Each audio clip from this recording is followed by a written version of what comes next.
life with Belle. Yeah, I said the live show is starting soon, so keep your YouTubes tuned to Thread Life with Belle, with Belle, with Belle on YouTube starting very soon.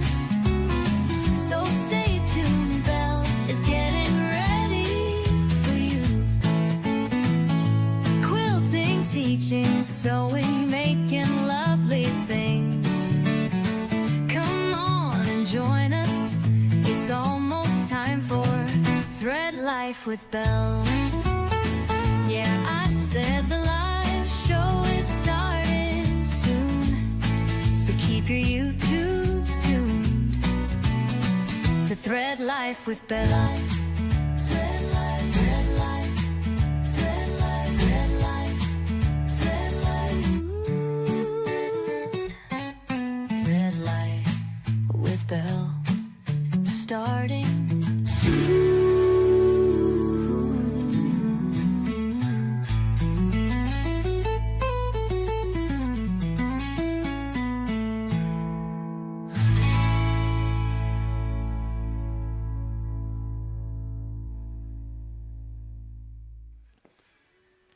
Well, hello, quilty friends. Happy Saturday and welcome to Thread Life with Belle here in my Seam Sew Me studio. I hope you're having a good weekend and maybe working on a little something quilty. Hello, Patty Sue from England. I can't remember the exact part, but we're super glad you're with us today. Patty Sue was here last Saturday, or maybe it was a live we did earlier this week. I can't remember. Quilt Husband and I, and she was teaching us some British terms. Quilt Husband is here in the house. He was teaching us some British terms. She was. Because, you know, Quilt Husband and I have been watching The Great British Sewing Bee. Hey, Barry. Hey, Barry. And we're obsessed with it. And so we've been learning all the new terms. Now, I went to England. It was actually a lot of Europe, but we started off in England when I was 15, and that was my first exposure. And so someday I want to take Quilt Husband so we can go together. So Patty Sue's helping us learn all of the terms of different things and what they mean. So that's super fun. So we're glad you're here, Patty Sue. Yeah, she's already taught us a few terms like rashers. Rashers is bacon, but streaky rashers is the fatty bacon, I think. And then she also taught us Chelsea bun is a cinnamon roll, not a hairstyle. Yeah, because y'all know me, I wear a messy bun a lot. So when I first saw that, I was like, that's like a hairstyle. No, it is a cinnamon roll. Yeah, so this will be super fun. Thanks for joining us again today, Barry. Yeah. Shout out to our Threadmasters that are with us today. Threadmasters get a little extra bonus. They get a sticker that I mail to them when you join as a Threadmaster. You also get access to sometimes some free patterns and videos that I release. So whenever I have a new fabric line, you guys get to see that, about 4 months in advance, at least my portfolio. So that's a little special something. You'll be getting a free pattern in March. So there will be a tulip pattern for you guys. So Threadmasters get a little something extra, so thank you. But thank you to all for being here and for being a subscriber. We love it so much. Hey, Quill. Hey, Trish. Hey, Trish. Hey, we're glad you're here. What are y'all working on today? Are y'all making anything fun? Well, Quilt Husband, what are you going to be doing today? So I'm going to be basting and quilting. So I'm going to be adding, I'm going to be taking these 4 patch squares that I sewed last week and combining the 3 of these strips together. And then So these are called rows. The rows. Yeah, your 3 rows. And then I've got this nice wool batting here for the cat, so he stays nice and warm and cool apparently all seasons. And then I'll be doing quilting across it as well. So yeah, that's the agenda for today. And he's going to learn to use a walking foot on his Juki today. So he's using the Juki 2020 Platinum Edition. That is the same as the Juki 2010. It's just mine silver and it's got more feet to it. So he is going to be learning the walking foot and you're going to be learning about the whole basting process. Okay. And quilting straight lines. Yeah. All right. Barry's working on a tulip pink quilt, and Trish is making napkins, prepping fabric for a baby quilt. Oh. All right. Yeah, she's giving you a kudos too. Thank you, Excellent Trish. job. He did great with his seams, lining things up. Well, I guess it was okay. I had one that was off. If we do the overhead here, this one went vertical, but these were horizontal. So I did that on every row. He learned all about like the pressing, how it's easy to get So easy to get things flipped. messed up. There's so many, flipping, rotating, and it was Brenda that suggested taking a picture of it, and that helped. Yeah. So I've been able to, even today when I was getting this set up, I put these rows on the table and I had them flipped. I had them rotated the wrong direction. So I was like, something's not matching here. I sewed these wrong. And Belle's like, oh no, just rotate it. And I was like, okay. Yeah. So that was that. So, Well, and I mean, I'm teaching him how I do things. There may be some things, it's like Patty mentioned, he may have his processes he wants to do slightly different. Some things you've got to do a certain way or you just can't make a quilt. But for the most part, there's some flexibility like with the order and all of that kind of stuff. and I got them lined up here properly. So I got dark light, and then dark light vertically as well. So, Yeah. And then I got a nice couple of rows here, diagonals. So it looks like you're ready to go ahead and pin your first 2 rows to be able to sew your 1/4 inch down to sew your first row together. Okay. All right. Okay.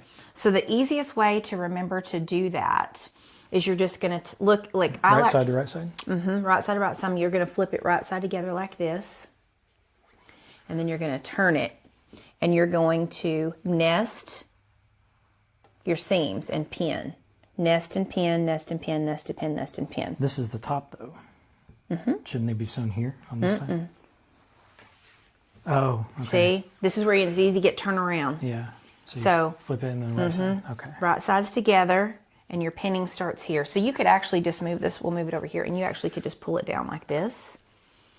And then, your seams got a little, some of them are nested and some of them aren't, but for the most part, you remember how you nested before? Yeah. You'll do the same thing. You'll just nest it and pin, and that keeps those seams together as you quilt. And sometimes you have to kind of stretch it just a little if your seams weren't perfect. You can just you see how I just kind of moved that over just a hair like that, and then pin. And then you just keep doing that down for all those seams. Okay. And then you'll be ready to sew a 1/4 inch all the way down, and you'll do the same thing for this one. Okay. Okay? All right. Patty Sue says she's been quilting and sewing and crocheting for 45 years and she still learns. Yeah. It's true, Patty Sue. We learn from each other. We do. It's fun to watch other people because sometimes we get ideas. Well, hello, Susan. Susan's one of our thread masters. She's got the yellow star. So I think she is going on 7 months. I believe. I'd have to look and see. We started, so April, May, June, July, August, September, October, November, December, January. Actually, you may be on 11 months, Susan, as a Threadmaster member. We're so glad you're here. I'm glad that it worked out for your schedule to be with us. I don't know, have you been able to be on with Quilt Husband Learns to Sew? This is episode 4, and his first project is basically a cat bed, or a little mini cat quilt, because Little Trip needs a new one.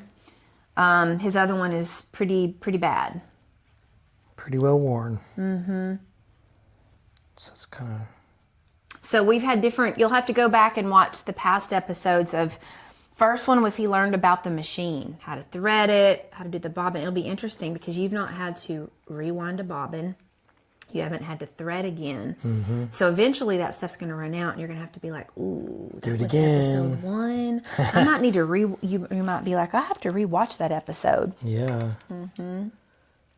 Okay. Hopefully I don't need Jack on this one because that's going to be pretty ruthless. It would be. All right. You ready to head on over? I'm nervous, but okay. You'll do great. I believe in you. It's getting these pins right is the main thing. Yeah, and then you're sewing a 1/4 inch all the way down. So I can start from this end and that's okay because No. I want to come... No. remember the pins are always on the side of the machine. Oh. So you come down and you pull a pin out as you get to it. Pull a see. pin out, pull a pin out. So this is going to be a little more difficult because I've got this, I'm running into the edges here. Yeah, so you just have to kind of go a little slow and make sure that's flat, Okay. you know, as you sew over it. You could do it this way. You could flip it over. Well, no, they're going to be that way too. Yep. Yeah, so you'll just have to, let's see what we've got here. That one's kind of caught up a little. I'm sorry, I have to undo that. Probably best to pin it off of the... There, it's not caught up now. It's flat. Okay. Yeah. And you'll just want to make sure that's got to come. So you see that needs to come up just a hair right there. There you go. It's like this gets more difficult the further you go. Well, the 4-patch, there's a lot of seams to line up. So this is a block that just takes a lot, you know? Okay. Yeah, okay. You've watched them all. Susan's watched them all, but this is real time. Like, you're here with us live. Okay, well, thanks for joining us today. Yeah, we'll do a prize at the end of the show tonight. So today. So for those of you hanging out, hang out to the end, and we'll give away something today. Okay. All right, you ready? Quilt Husband has the split view. That one's blurry over there. Yeah, we'll get it to focus. Okay. It's not the best focusing camera. He's got the split view. There you go. Mm-hmm. Okay. So you guys are going to look at his cute face instead of mine. Okay. Yeah, I don't know. It actually focuses when it's over behind my camera, but for some reason not on yours. Is it losing focus again? Mm-hmm. Well, not focusing at all? Mm-mm. Let me try something here. Be a little shaky for a moment.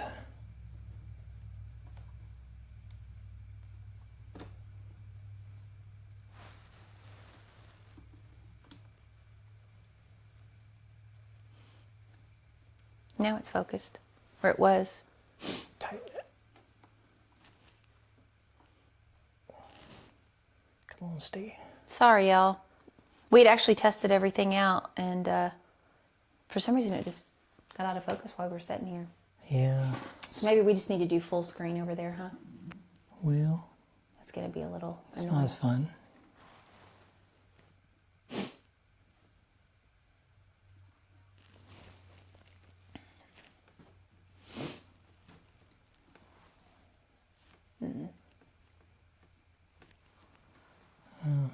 Okay, now it's focused. Now it's focused. Yeah, but it's not going to stay. Actually, here, let me try that. There you go. And then try to move it up. Nope, it was. That's as far as it goes. There you go. There you go. Oh, Yeah, but it's not. I'm just going to do full screen. Yeah, okay. You'll have to move it. Let me adjust the camera here real quick. Sorry, y'all. Well, so much for the split screen. I wonder why it It's a little further away, I think, than it was on yours. So that's probably why. It was a loving try, as we was say. a loving try. There you go. Okay. Okay. All right.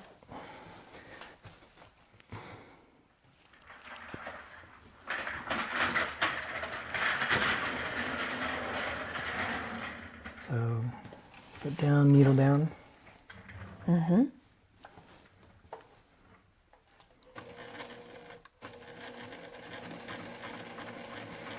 Yeah, this one's so much easier to see where your fabric is for some reason. It's a shorter foot, so the length of my other one on my other Juki is longer. Okay. This one's a little short and stubby. And I do love this patchwork foot, for sure. That's what it is then, because it's easier for me to see the fabric and where it's at in line with. So I think one of the easiest things, too, is you can put your pin back in here when you're done.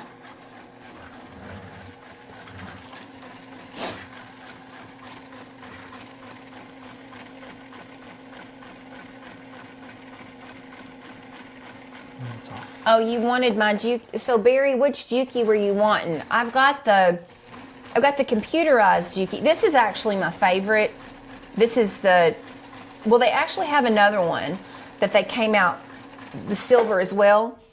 This one came out like literally when the pandemic happened, 2020, which is why it's 2020. That was the year it came out. But they've got another silver one that they came out with I don't know what edition it was called, like limited edition or something, and it looks the exact same. Yeah.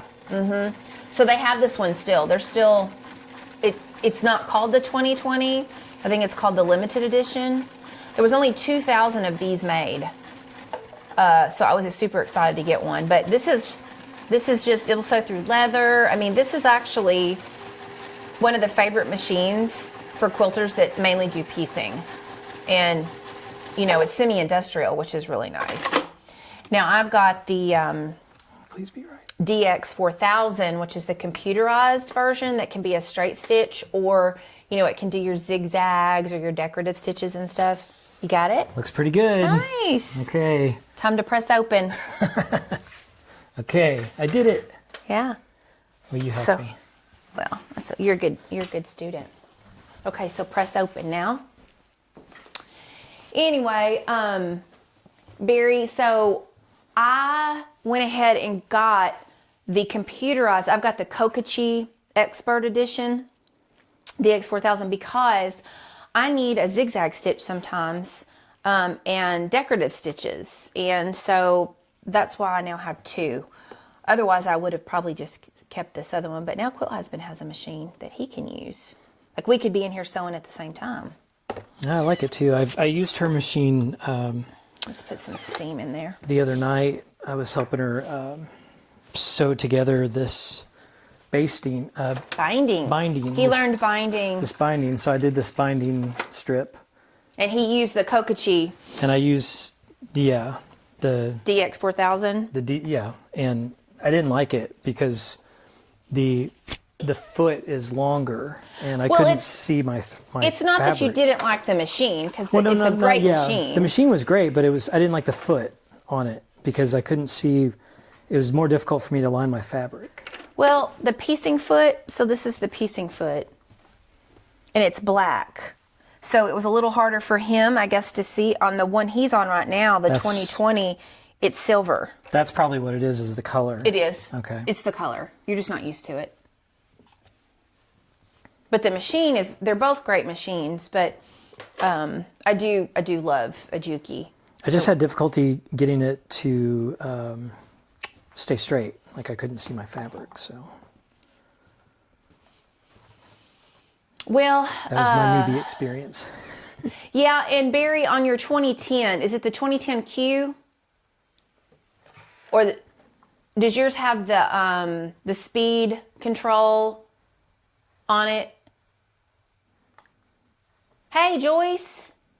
Welcome. We're glad you're with us. Trying to remember, Joyce, if you've been with us before. Sometimes I see names that I don't necessarily recognize. I don't know if I remember Joyce. Yeah, Joyce. Is this your first time? Hey, Sharon Stacy. She's from Bluefield, West Virginia. We're glad you're with us, Sharon. Susan, you are working on building a 7.25 log cabin blocks. Now that's an interesting size. 7.25. Log cabin blocks are so good. Yeah, okay. So, Barry, you got that one. So that 2010 is the exact same machine as mine. It's just the color's different. Your little bald head's getting in there. Oh, sorry. Yeah. There we go. So Quilt Husband would always, when he was behind the scenes, he'd be like, your head's in the way. Your head's in the way. And now all the things that would happen to me, or I'd forget to click a button. You have true empathy, don't you, now, for remembering all the things? I sure do. There's a lot of things. Okay. So now we've got this. Oh, Joyce, you've got the TL18? Yeah. Yeah, all of these in the TL series, they're just really, really great machines. For me, I liked this one because it was silver. So both of my Jukis are silver. So I call the DX4000 the big sister, and then the one he's sewing on is the little sister. But the one you're sewing on feels probably a little more manly, doesn't it? It just feels easier. Yeah, It's just pretty substantial. Mm-hmm. I'm gonna have to repin my microphone on.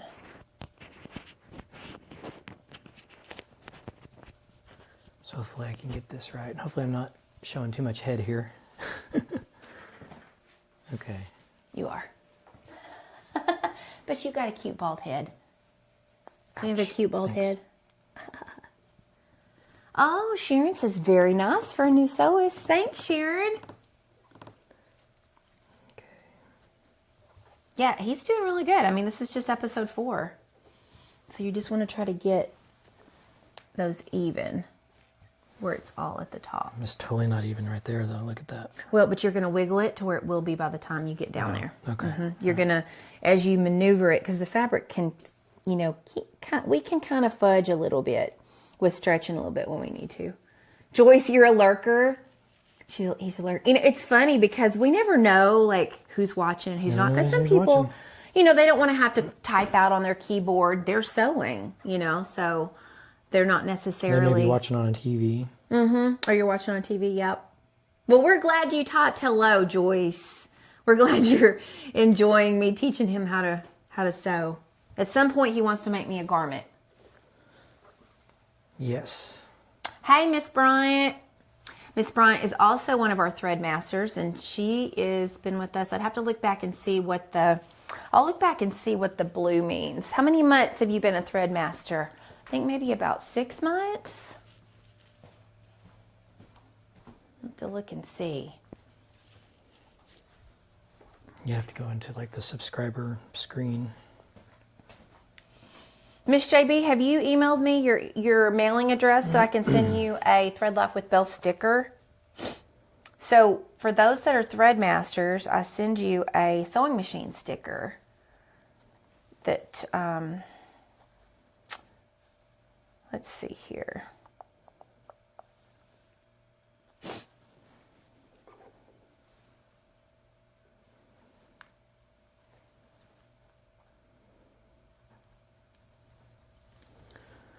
Okay. Hopefully I did this right. You'll know. You will know. Okay.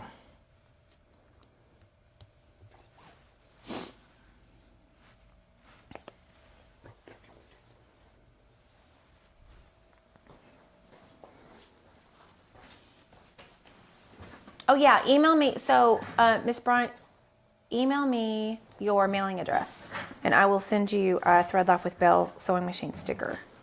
Okay. So for those Here of we you go. that join, make sure y'all email me.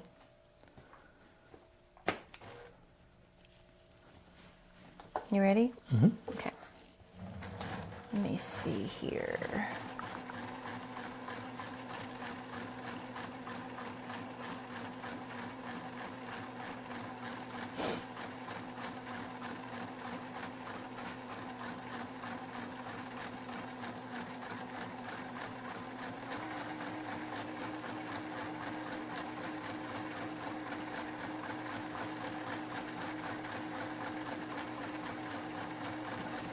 Somewhere on the channel it tells me the different colors mean how many months anniversaries y'all been on the channel. But anyway, Miss JB, email me your address. I'll put it in the chat for you.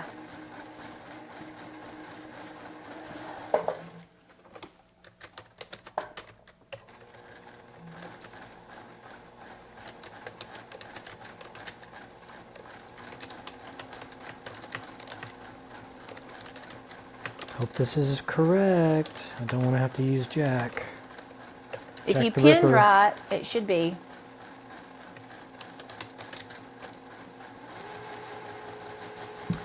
You want a quality serger, Sharon? So I have one, and it's actually not made anymore. It's the Baby Lock Imagine, and I got it used on Facebook for $500. It was a $2,200 machine when it was brand new, and it had only been used a few times. It had the manuals, it had a bunch of thread with it and everything. And so since I was starting to sew, well, I bought it so I could serge the edge of my quilts. If y'all have never serged the edge of your quilts, it is worth having a serger just for that, because everything lays so flat that your binding goes on so much smoother. The process for that is just so much better. Okay, so I might have an issue here. It's off just a little bit there. Is this too much? It's all off. They're all off. Okay. I thought it's okay there and there. So we needed to fudge. We needed to stretch a little bit so those matched. So I got to rip. Not all of it. I would rip up to about right here. And there's one right there. There's a jack. I have 2 jacks. I have about 4 jacks actually. So you're going to want to rip about right up to here. And who's this one made by? This is Modern American Vintage. My friend Chris from Modern American Vintage. He has like, these are heirloom quality. You know, my slogan's make lovely things, but I also like to use lovely things. So all of these are like made out of custom wood. He's got the seam roller. They're like heirloom. Like these you'd pass down. I guess I'd pass these down to you. If something happened to me. I don't know if my little stepdaughter would want to sew or not, but she's not been sewing much at all, I don't think, since she's a teenager. But Desserts in the U.S. is always pudding in the U.K. So you mean that you always call desserts pudding? what? Really? How could? Yeah, these went down wrong too. Yeah. Okay. They got twisted under there. So what's the best way to rip this? Like this? So I would turn it this way. This is how I do it. I kind of turn it up like this and undo that first one there. Like that. Get it going. And then you can just go across. Yeah, then I lay it down. And everybody does this a little differently. So your little ball is faced down. And then as you hold it, you just try to keep it level. Okay. And keep it between your 2 fingers. And if you keep it level, typically you won't poke into the fabric. Okay. And I would do it, So if you're poking what did we determine? Up to about right there. Yeah. That's how I do it. Some people manually go through and pick like every 5 or 6, whatever. But this works if you kind of keep it between your fingers so it doesn't like jut up through the fabric. Okay, yellow badge is 9 months. Okay, Susan, thanks for looking on that. Thanks for 9 What's months. the turquoise badge? Because Miss JB has got a turquoise badge. So happy 9-month anniversary, Susan. Thanks for being a thread master. We appreciate you. So up to about here? No, we got to go through it. Through it? Because I think this one wasn't lined up. So we need to go about halfway up into that.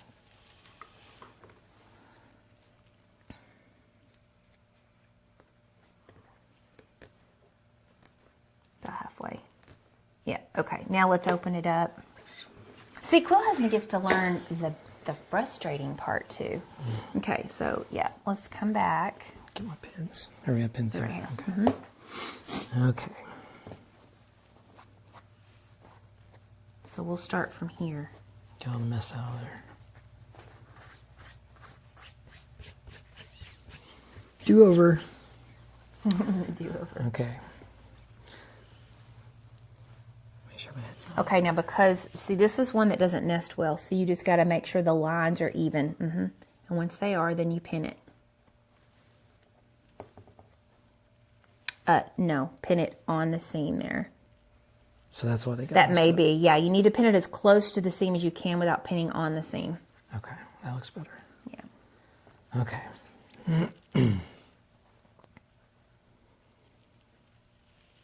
And since, are those a nest?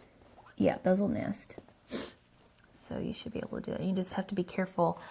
You don't want to stretch the fabric sometimes, and sometimes you do if you're trying to fudge it a little bit.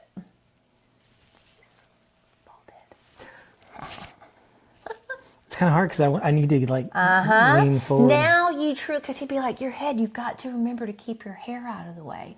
But I'm like, but it's I hard. gotta lean forward. Yeah. I get it. Production side is getting a taste of the Production of side. the He's my IT and camera production side. manager. Now you're getting a feel for this, aren't you? that looks better. There you go. Now it should all line up. So pinning, some people don't pin, and that's totally up to them, but this is why I pin. Oh yeah, for Because sure. then it would be annoying to me if they didn't match.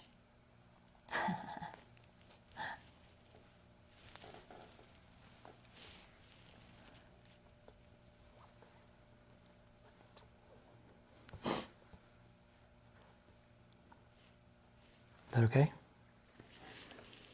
I would pin it closer to the top of it. I would get it up there, Okay. so it doesn't move. Okay.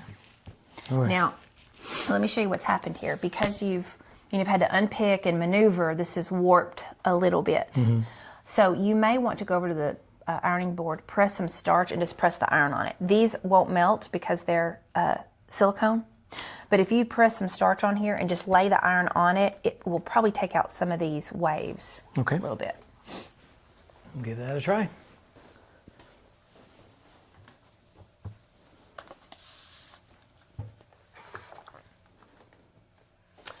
Trish says pinning at an angle would help. Go in on one side of the seam and come out the other. I'm not following you, Trish.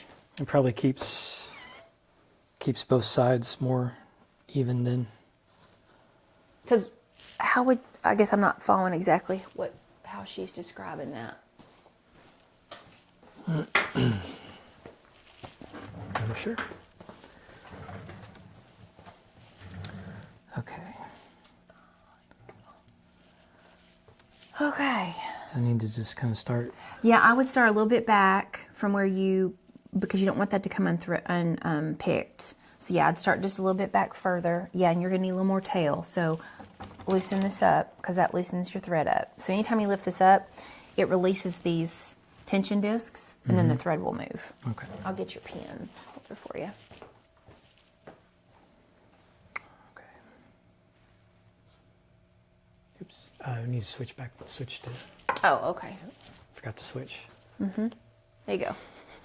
Thank you. Yeah, now you have complete empathy for me. She's reveling in this. I am reveling in this because he'd be like, you forgot to switch the camera view. Your head is in the way. I'd be like, but it's so hard to remember all the things. Okay, here we go. Okay.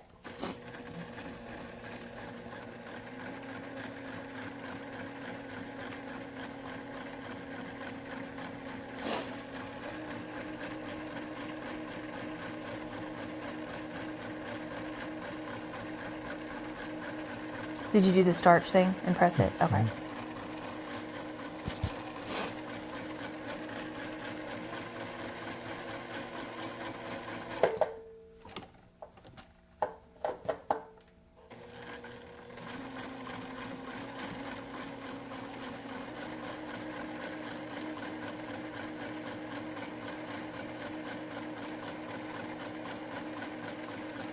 Okay.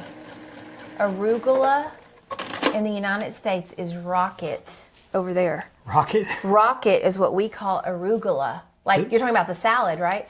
So you'll the get lettuce? rocket on sandwiches. So when you order a sandwich, you ask for rocket instead of arugula. That's much better. Wow. That's so interesting. That there's is so interesting. There's so many different words. I think it's funny.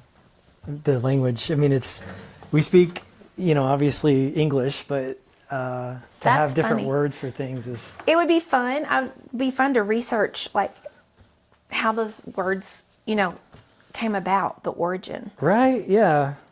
Yeah. And why? I mean, it's kind of like how we use metric instead of or imperial instead of metric measurements. Yeah. And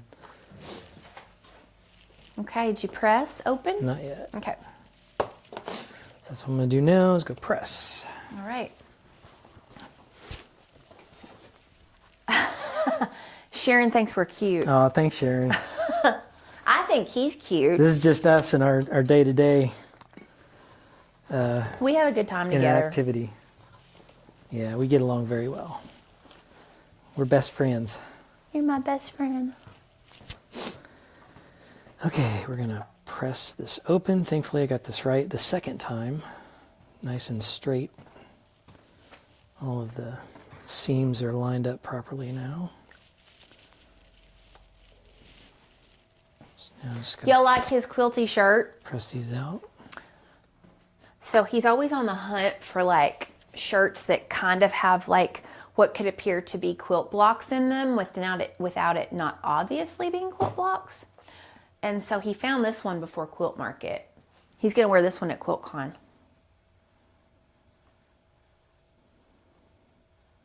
Your outfits consist of not being made, but just finding stuff that kind of looks quilty. Yeah, and that's a challenge. But I found this one at Goodwill. This was a good Goodwill the charity find. store, as they call it in Britain. Yeah, so that was one thing we did learn, is that we call it thrift stores here, and you guys call it charity stores. Charity store. In Britain.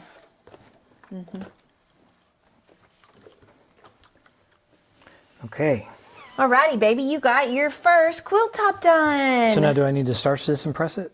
You can, yeah, if you want. Give it a good starch all over. One last press, and then we'll do the quilt sandwich. This is your first mini quilt top. Look how beautiful all that lined up. I'm super proud of you. I can't say not everyone's first quilt top would have looked this well pieced. You were a good listener. I have a good teacher. Gee, sweet. All right. Of course, we had a little help from the audience. Yeah, we had audience. Taking a picture. Like, I didn't even remember to tell him to take a picture. There it is, fam. Lovely makers. Your husband is almost bald, and he would smack my hand if I tried to rub his head. Really, Sharon? I don't mind it. I love his bald head. It's so cute. He actually told me that was a couple women that said they would not date a bald guy. Yeah, they had I'm like, no they bald missed out. guys. So Yes, it's excellent, Trish, for a beginner. thanks, Trish. It would be excellent. This would be excellent for an experienced quilter. This would be like what I would do. Well, thank you. I'm I proud of you, appreciate babe. Yeah. Okay. So now you are going to learn about making a quilt sandwich. Okay. So we've got to pick out some backing fabric for you. Well, let's see what this is. This is, okay, we can use a fat quarter because this is, ooh. Thanks, Joyce. Thanks, Sharon. This is we can't use a fat quarter. This is slightly over 18. If I found a fat quarter that's a little overdone, so let me show you the colors. Let's get one out and see. Okay. Here. All right. Thanks, Barry. Yeah, we'll see you at QuiltCon. Yeah, we'll be there. Come see us at the Bentertex booth, or at least Belle. She'll be there for sure the whole time, and I'll be out and about with the camera. So if you see a guy walking around with a camera, that's bald guy. That's me. Yeah. Looking all cute. Do you want brown or you want a color for the backing? It'll be the underneath part that's you're not really going to see. Yeah, brown's fine. Okay, that won't show dirt. Okay, let's see if this is going to be big enough because you've got to quilt this, so we have to have a little extra. Had all his hair cut off. Oh, really? I started balding at 21. I started losing my hair at 21 years old. That's not going to work. And so, I just had to, by 25, I was like, you know what, I'm going to shave it off because I was starting to get receding hairline. I was getting a spot back here. And yeah, so by 25, I just started shaving it. Originally, I did a buzz cut, as we call it here. And you just take not a razor, but like a clipper on one setting and just clip it as low as you could go. And then I started using a razor to make it skin bald. And so I shave twice a week on Wednesdays and Sundays is my routine to shave my head and my face. So Saturdays you see me a little scruffily because I'll be shaving tomorrow. Yeah. But that's my routine. Okay, so I've got two of this color. You've got to sew two together. Yeah, so you're gonna piece I don't like backing. that as much. We're not gonna see it. Okay. We'll go look in the drawer and see what two you want. You gotta grab two. I'm letting him have What about like a blue? good fabric. Whatever two that there's two of, grab two. But not the brown. Well, there's only one brown. I need two. I see. Unless you want the backing to be two different colors. I would pick two. And you're gonna, basically what you're getting ready to learn to do is how to piece backing. This is what we would do on a grand scale for like when I do my backing on my quilts. This is what you're learning for this. So you want the blue? Okay. So you're gonna need to starch and press both of those. Okay. And then you'll sew them right down the seam, and then you'll have your backing fabric. Okay, so I'm just going to be putting these two pieces together. Okay. Yep, sewing them together. Okay.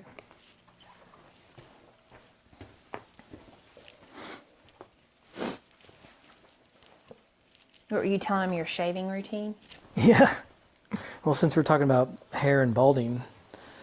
Hey, Brenda's here. Hey, Brenda. It's okay. She was tending to the chickens. Oh, yeah. Oh, Brenda, I wish you could give us some eggs. We got some eggs from some friends of ours. They raise chickens. We do have a friend that brought us some eggs We the ate other some day. this morning. I made turkey, bacon, and egg breakfast burritos. Susan said Tripp is going to love this. She called it fastidiously pleasing design with perfect intersections. Ooh, yeah. See, I'm a perfectionist, so I strive for perfection. Yes, he does. Sometimes I have to let it go, though, because I can't always be perfect. Miss Bryant said, great job. Thank you. Y'all are good cheerleaders. Yeah, I got awesome cheerleaders. See, words of affirmation is one of my love languages, so when I hear words like that, it makes me feel really good. Yeah, when we were dating, we went over the love languages stuff, and that is definitely one of his primary love languages. So here's that one. Okay. I don't need to do the other side. No, just set it here, and then you'll just stitch right down the middle. It'll be super easy. Nothing better than fresh eggs and chicken poo for the garden. Yes. Good fertilizer. Well, you know, it's wild, y'all. We had like the sleet storm that created like 5 inches of ice. So we really were here for like, what, 9 days? We didn't leave for a whole week. It was over a week before you got out in the car. I had to go to the store, but yeah, you were here for... Yeah, I was here for like 9 days. He finally was able to get out. Oh, Trish said her love language is bacon. Mine is acts of service, is my primary one, is acts of service. But anyway, when we finally got out, you know, it took a while for all this to melt. And there's still a few small places where there's quite a bit. But it has been in the 60s the last couple days. It was 78 on Friday. It was 78 on Friday. Went from ice storm to almost summer. And it's just going to stay for the whole month in the 60s and 70s. So I think we might be done with winter here because I've looked at the future cast. Okay, so how do you think these two pieces are going to stitch together when you piece your backing? Well, I know I don't want this to be seen. Well, so let's look at the shape here because you need to have, typically whenever you're quilting on your machine, you've got to have extra backing all the way around because when you quilt, this will shrink up a little bit. Okay. So you never want to cut your backing the exact size of your quilt top. Okay. So when we look at this, if we sew these together, what's going to be the best direction for those two pieces to be sewn together, do you think? So we need extra. Mm-hmm. Because one piece won't work. So we're going to have leftover fabric. These two are going to be sewn together, but you're going to have leftover fabric is what's going to happen. I mean, that's the only way it could go, right? Let's see. Okay, so we're going to take these two pieces, and ultimately, they're going to be sewn together like this. Okay. Oh, and then you put that in the middle. Mm-hmm. Oh. We're going to have to, because 1 fat quarter is not big enough, and 2 is a lot. It uses a lot of fabric, though. Yeah, well, I don't have, like, because of the size of this. So if we had charted the course on this, we would have to think about, well, what's the best size for the cat bed? But also, do you want to use different fabric? Like, you know, as far as scrap fabric, it's not going to match this. And you could probably kind of want this all to match, don't you? Yeah. Yeah. So this is how you're going to have to stitch it this way, these two pieces. So when you stitch these together, how do you think that goes? It goes face to face like That's this. exactly right. And then I pin. Yeah, you can probably Actually, do. I don't even need to pin it, do I? As long as you can keep it even. Well, yeah, it didn't really matter because we're going to trim off the extra. So you could just kind of wing it without pinning it if you want, or maybe just do 2 pins. Okay. He is doing a great job, Brenda. Thanks, Brenda. Appreciate all of you joining us this afternoon or this evening, wherever you are. Yeah, what time is it, Patty Sue, in England? Are you 5 hours difference? You're 5 hours ahead of us, right? So it's 1:45 here, 2, 3, 4, 5, 6:45 there. We decided to start a little earlier today. Still giggling about my love language is bacon. That's funny. He's been making turkey bacon. Here's your pins right here, babe. Huh? Oh.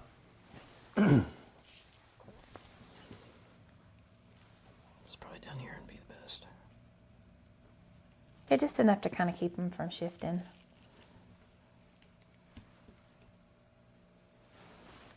And once you get it going, you're fine.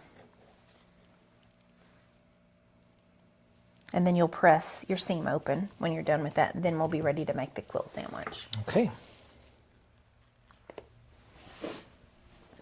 Over to the machine we go.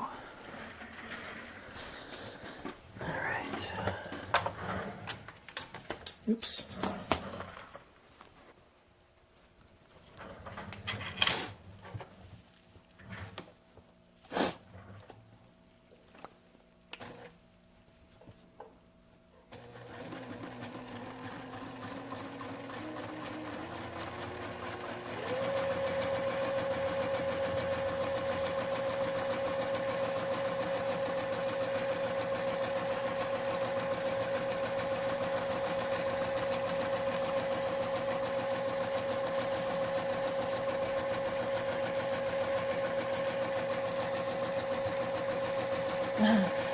Sharon said we've inspired her to make some quilted pillow covers. With him making this cat bed, that's what's encouraged you? Yeah, it's kind I of, know. Look at him, no hesitation. That's exactly right. kind of in the shape of a pillow, isn't it? Yeah, it kind of is.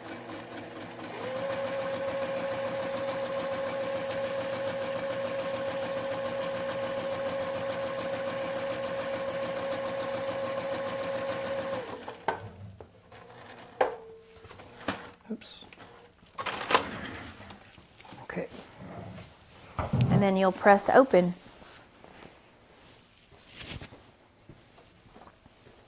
I know. Brenda said your shirt would be great backing for a quilt. Yeah? It would be. It's got little diamonds and little flowers on it. Isn't it cute? He found another one on eBay. This is really pretty, like blue, and they are quilt blocks, but it ended up being too small. So he had to send it back today. And we found another one that's a little bit larger size, and we're hoping it gets here in time. Yeah, they didn't measure it right. The measurements were off. Did you place an offer on that other one? Yeah. Okay, yeah, I good. Did they accept it? I don't know. Not since I hope came, so. came out here. Oops. Got some water. Big water spot.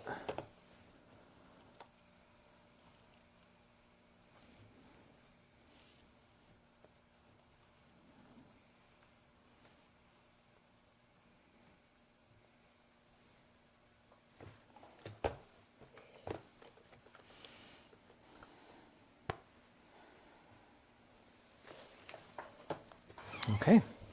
Got it? All right. So now we'll end up putting, let's get your backing fabric here. And we've got 2 layers of wool. Okay, so I did Franken batting, which I did this for you because you're not used to using the other machine yet. I zigzagged 2 pieces of batting together, so I put them right up next to each other. I cut a straight line, so this was a straight edge, butted them up, and then I used the DX4000 Juki and zigzagged this. So this is basically, it's called Franken batting. So it's like Frankenstein, you know? So I've got 2. This is 2 pieces of wool here. Okay. All right. So this is all scrap, so we'll just lay that over that like that. Now, how are we going to know? I guess we just Well, plop since it in this the is center, it so doesn't big, matter. we're going to plop it in the center. Normally, you would have about, I'd say at least 2 inches all the way around. So what we're going to do is let's go ahead and cut this down so you don't have all this maneuvered by the machine. We'll cut this down and then we're going to spray baste. Okay. Okay. So we got this turned. You understand this always goes face down. Right. Because that's the back. That's the back, yeah. Okay. So get your rotary cutter. And here's your ruler. And let's cut off, I'd say, we'll do it there at 2 inches. Okay.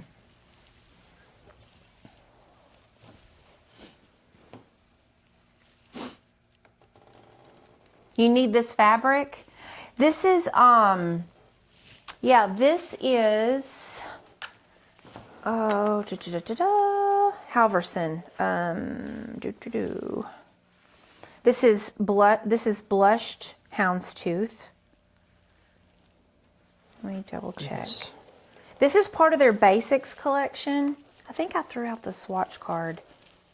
Oh, I always forget her first name. I feel so bad.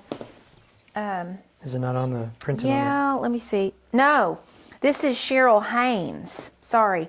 Cheryl Haynes, Prairie Grove Peddler. This is, of course, this is all Benartex fabric. This is called Blushed Houndstooth, this entire collection. I mean, I had 86 fat quarters. 86. So here's some of the other colors in there, y'all. I mean, look at all these. Can you see all those?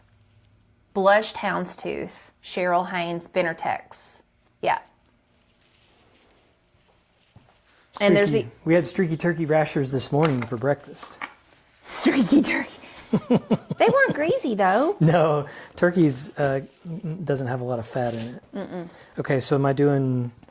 Yeah, do 2 inches off that side too. So let's turn it around. Is that 2 inches? So if you turn it around, because your ruler, you would be having to cut with your left hand. Okay, So that won't work. So we're just going to turn this around like that. that's right. And then we'll keep this as scrap, what you cut off. Like this is what I would throw in the scrap bin down here.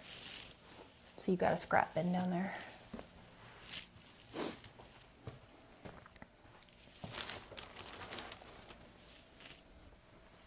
Okay.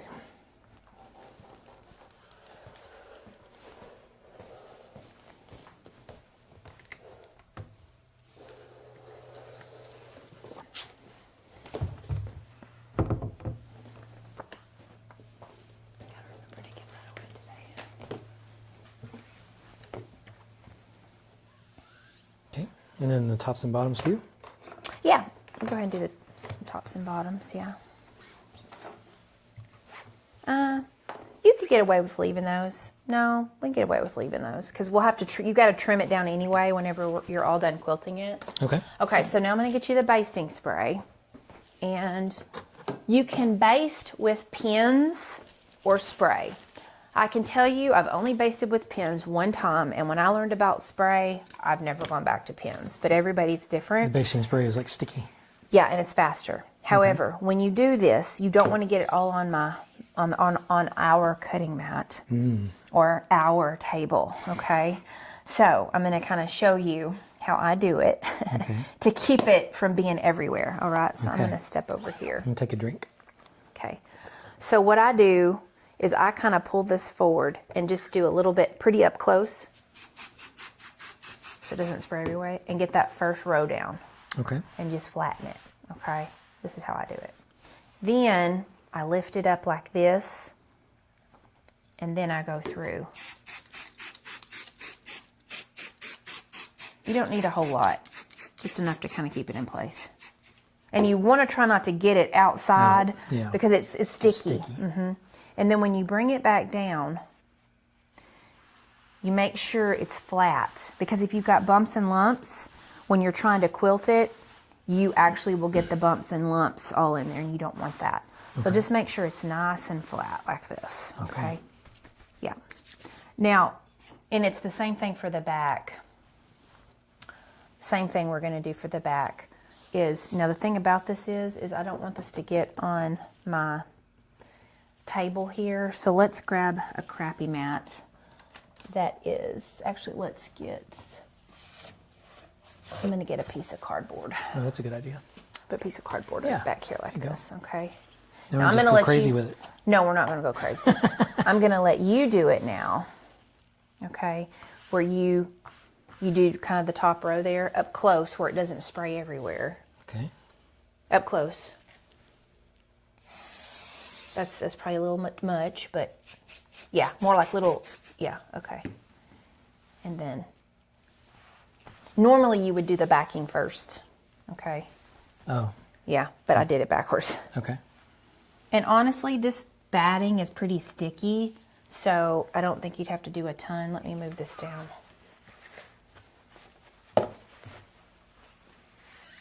go. Normally I would do this over on the design wall, but they can't see over there, so we're doing it here today.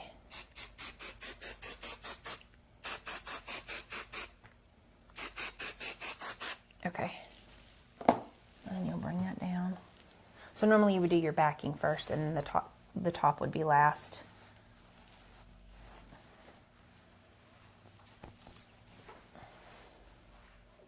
Okay, I'm going to move this down to the last little bit there. So when I do this, I would do all of it on the wall, normally. And you really only need to go, let's see, this comes to here, so just about right in here and you'll be good. Okay, and you'll smash, make This sure. isn't anything worth doing is worth overdoing situation, is it? No, no, it's not. Because this stuff is kind of expensive, and It doesn't have a smell to it. I'm surprised. this is rock sand, temporary.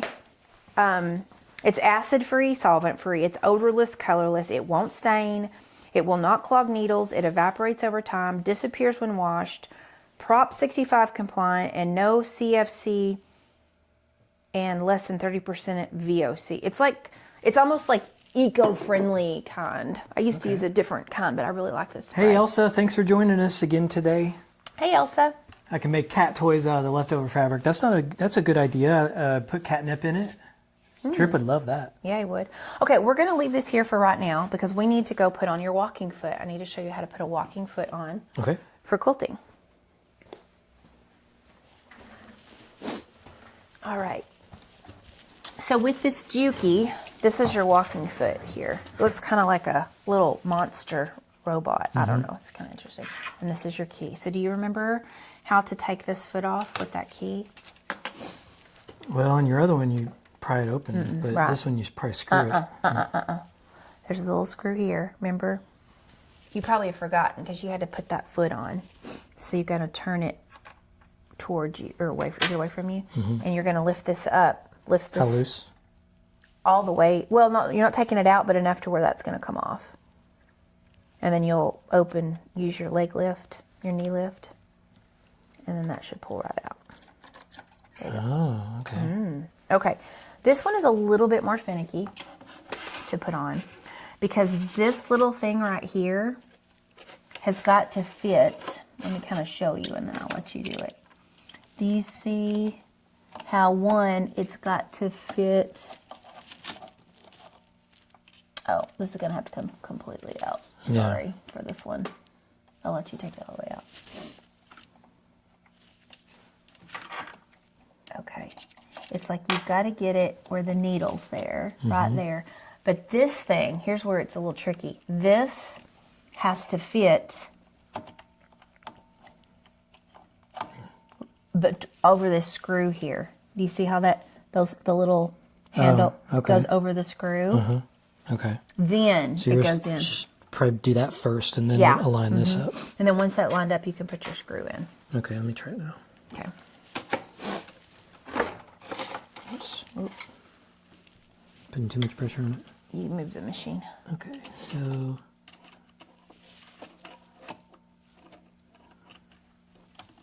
around that first, and then up into that. Okay. Well, we're glad you stopped by, Elsa. Have fun with your granddaughter.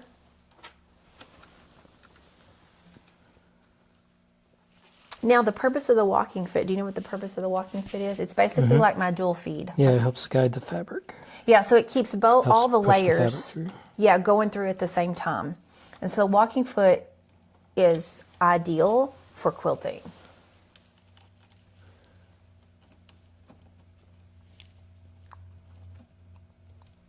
Come on, get in there.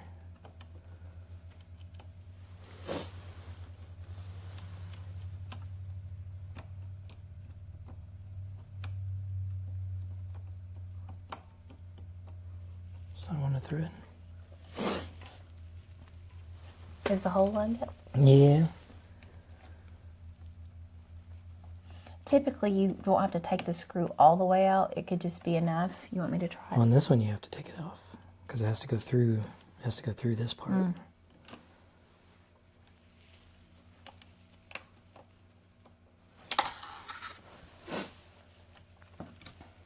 It's on there. It's lined up. So it's just a matter of getting the screw even. Getting those threads to catch. Your fingers are bigger than mine. Right. So it might be a little It's harder hard. here. Yeah, it's hard to grab it.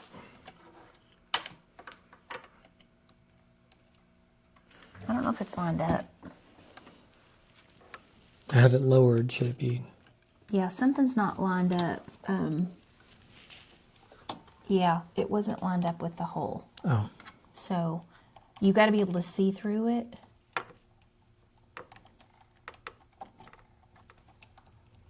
Why don't you sit down here? Okay, yeah. Oh. Woo.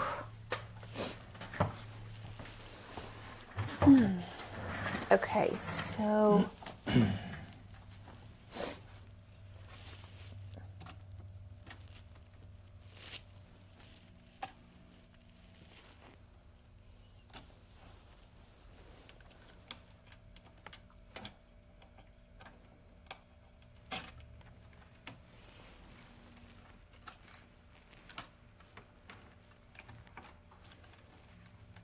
I have to kind of lift it a little bit, I guess.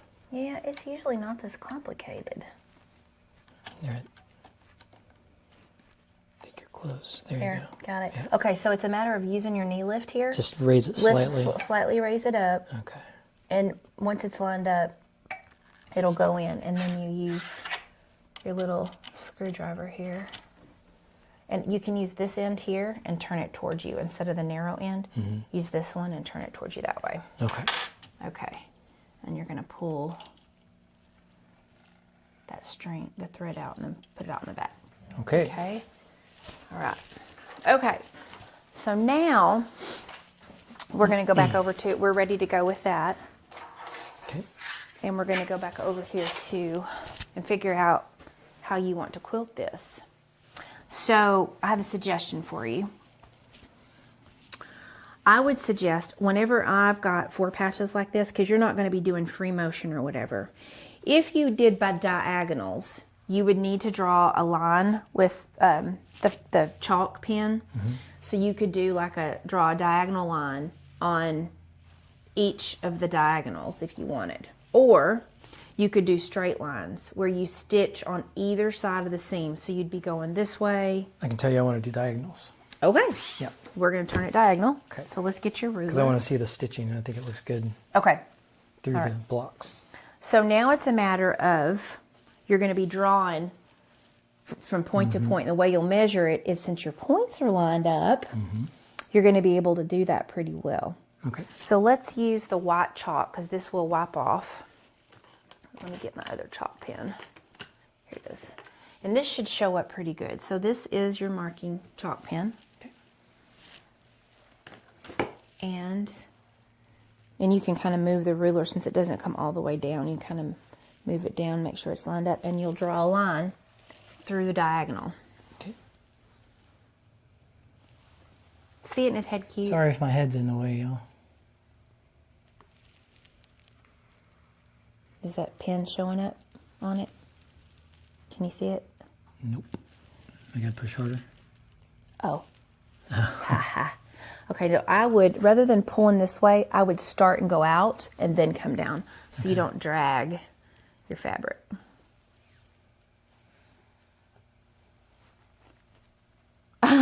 Rose, I'm glad I'm not the only one that uses the provided screwdriver in different ways than the intended way.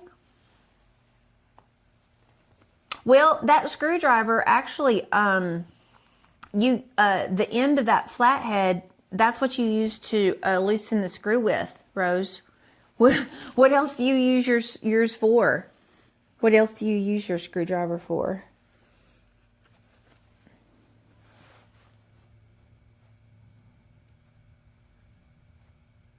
And then this way your lines will be straight for your quilting. Okay. And then you're going to We'll go do on that to the on next each one. Mm-hmm. Should I do it on each square? It's up to your preference. You could do every other. It's going to feel more quilty if you do every one, because this is going to give you about, let's see, you're About going to be 2 quilting, yeah, a little more than 2 inches. Let's see here. You're going to be quilting 2 inches apart, which is a nice Okay. nice one. So All right. yeah, just draw your lines and then Okay. you'll quilt it.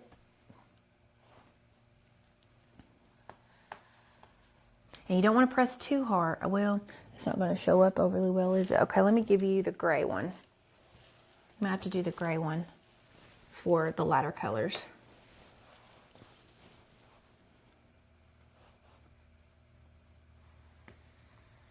And you don't press real hard.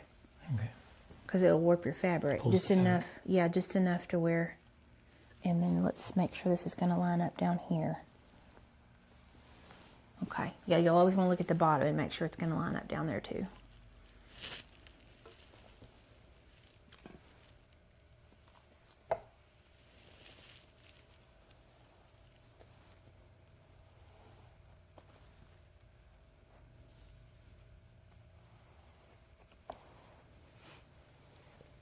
Okay.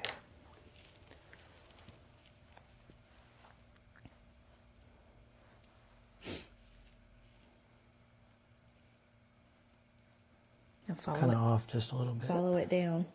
Yeah. You have to get It's off. Okay. Well, then you'll have to just like. I can just go with it, right? Just kind of turn it just a little bit as I go. You could. Mm-hmm. Okay. Yeah. You see why the points lining up, how it's helpful with quilting?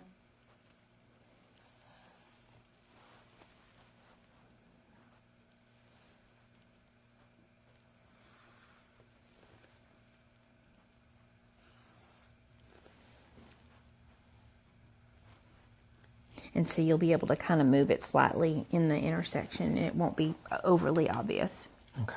Yeah. Rose, you're a beginner sewist? Okay, it's easier for me to use the rounded end than the flat end. Huh. Okay. Well, we're glad you joined us, Rose. Rose is a beginner sewist. So, Rose, do you sew garments or are you, like, as far as quilting, are you a beginner quilter? Quilt Husband wants to eventually learn how to make me, like, skirts. But I thought this was the best place for him to start, was something like, basically, with this would be an easy place to start, just to, like, learn the machine and all. It's enough, isn't it? Is it enough for you to see the line? Not really. Barely. Okay. Yeah, that should be enough. You can see it enough. Well, I've also got pink. I've got a pink one. If you need that. I think I'll do it. Just have to go over it twice. Okay, there's pink too. Kind of sticky down there. Okay. It says a Janine machine. Janome. Or Janome. Mm-hmm. Sews really well. Oh, good. Yeah, I have a Janome too. It's my travel teaching machine. It's a Janome, let's see, 4120. I think it's a 4120 QDC. And I use that because it's light, but it still has like the thread cutter and stuff. And it's easy to travel with. And I just keep it in my travel bag. So that's what I do when I go to guilds and teach classes. I'm actually heading to a guild on Monday. Quilt Husband's going with me. I'm going to be working with their board of directors and their membership. We're going to do some strategic planning. I've done an anonymous survey with all of them. There's about 26 of them. And they've got some new leadership, and there's some things they want to kind of work through. So I'll be with them all day Monday. And over the lunch hour, I kind of like take my patterns and stuff. And Quilt Husband's going to come help me set up. So then typically you would just turn this around so you can go that direction. So tomorrow afternoon, we will be kind of getting all that ready.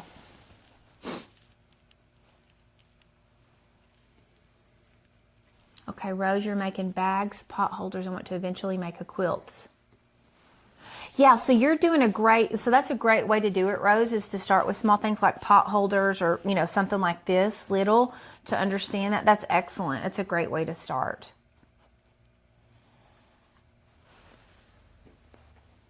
My first thing I made was it was like a mat. It was like a sewing machine mat to go under my sewing machine. It was like a little mini quilt, basically. That was where I started. You're very precise, Quilt Husband. I try. Can't hardly see it on the blue. Well, you'll be able, though, to know. I mean, you'll see the indentation. So the other thing you can use is a Hera marker. A what? It's called a Hera marker. Hera? Hera, H-E-R-A. So just to kind of show you what it would do. To put an indentation? It puts an indentation. So it's like that. Oh, And there's no chalk to have to wipe off. Okay. And it so just... you got it crooked. Right. Yeah, sorry. Okay. Y'all, I got it crooked. There we go. There we go. So that's how you do that. Okay. So, but you know, it'll stay there for a little bit if you're going immediately over to do it. I might have to use that. Try that on the lighter colors. Yeah, you could do that if you want. Especially the blue. It's hard to see. Yeah, it is harder to see it on that blue, and you don't want to warp your fabric too much. So, you could try that. So Hera, H-E-R-A marker, and that's another Modern American Vintage. Hands make those. You'll get to meet Chris. He's going to be at QuiltCon. He's been making all of his tools, working on them for months, so that he has like so that he has like a big supply, because he usually sells out there. His stuff is just amazing. Yeah, still can't. You got to press hard. There you go. Yeah. Follow up with this. This light blue is just really hard to see. You can use pink. The pink on the light blue. I'll try the pink. You'll see it. See what the pink does. So that's why there's different colors of chalk or marking pens. I don't like to use friction pens. Pink's better, yeah. Okay. I don't like to use friction pens because when this is like washed and dried, the lines can come back, and that happened and ruined one of my quilts. It was on cream colored, and the marks are still there today. She was so upset. Yep, when it got cold, the lines came back. So, because you can press heat on it, it goes away. But as soon as it gets cold again, oh, I was so upset. And it was like, I don't know what, I think my second quilt. Yeah, it was third early. quilt, my third quilt. It was very early. I designed it in EQ8. It was before I started like writing patterns to sell. And I've actually never produced that pattern. But that cover quilt was ruined. I actually showed it when Quilt Folk magazine came out to do an article on me last January. I showed them that quilt and said, this is why I do not use fabric friction pins, or just friction pins on my fabric, because, oh, no, remember, don't start in the middle and go out and then here, because it'll warp your fabric. There you go. Okay. It's still hard to see on the green. Don't start there. Start in the middle. Go out, middle, go out, or it warps your fabric. That was a little bossy, wasn't it? That's all right. Okay. So now, if you want, you could go this way. So quilt these lines first, and then decide if you want to also go that way. Okay. Okay? Probably so. All right. So you'll take your sandwich over. You're going to start in the middle. Okay. And then you're going to work your way, let's see, this way. And then you'll turn it around and work your way out. Okay. Okay, so starting in the middle first. Miss JB had the same problem with the chalk. You couldn't get your chalk out? Peach color. Well, the fabric marking, Uh-oh, did I knock something off there? Is it supposed to go around this wheel? No, it's not. Okay. It just got, there we go. Okay, so here's what we have to do. Now, since you're quilting, with quilting, you typically use a larger stitch length so that it looks quilty. You don't want to use little teeny stitches. Okay. So typically what you could do, I'm going to let you try. I'm going to give you a scrap piece of fabric and see if you like it on. I typically will do somewhere around 3 to 4. Can you quilt with the sashiko?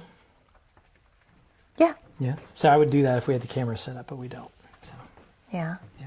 Okay. I would use the sashiko because Well, I love the sashiko stitching. Well, do you want to just stop here for the day, and then our next episode we can... No, let's go ahead and do it. Okay. Now you could do another project with the sashiko? Yeah. Okay, let me give you a piece of scrap. So you switch this from what to what? Well, we went anywhere from... let me get a dark piece of fabric, and you can see what size quilting lines you like. let's try a 3-inch without that. Just run 3-inch. This is, I'm sorry, not inch. This is a 4mm stitch right here. And get it underneath the needle, yeah. And see if you like 4. See how it feeds that through without you even having to hardly do anything? See, okay, that's 4. That's what that stitch looks like.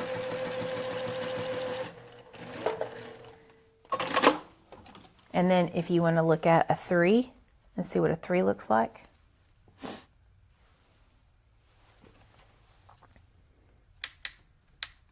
Three? Or 3.5. Yeah, 3 or 3.5, whichever. Is that 3? Okay. So it's just the distance between each Yeah, it's how needle press. long, how the distance between each stitch. Do you see how that feeds it all through there really nicely? Yeah, I just have to guide it.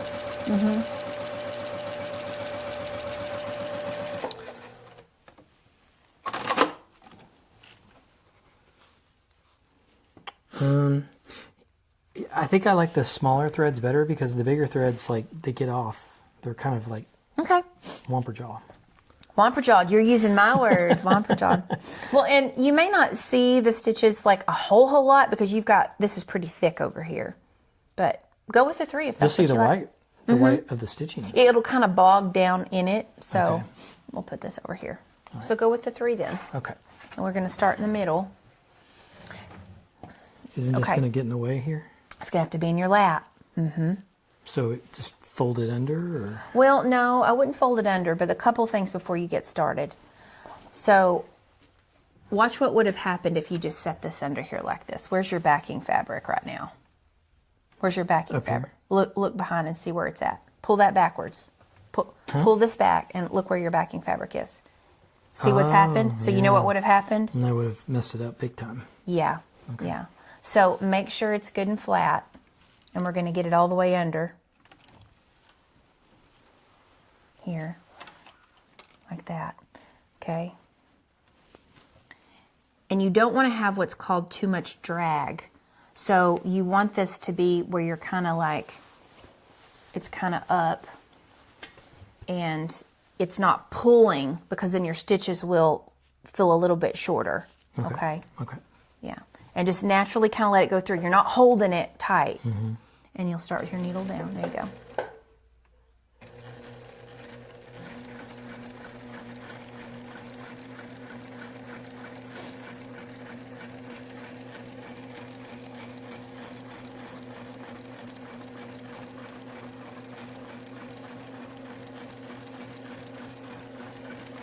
Oh, that looks really nice. It's really nice stitching.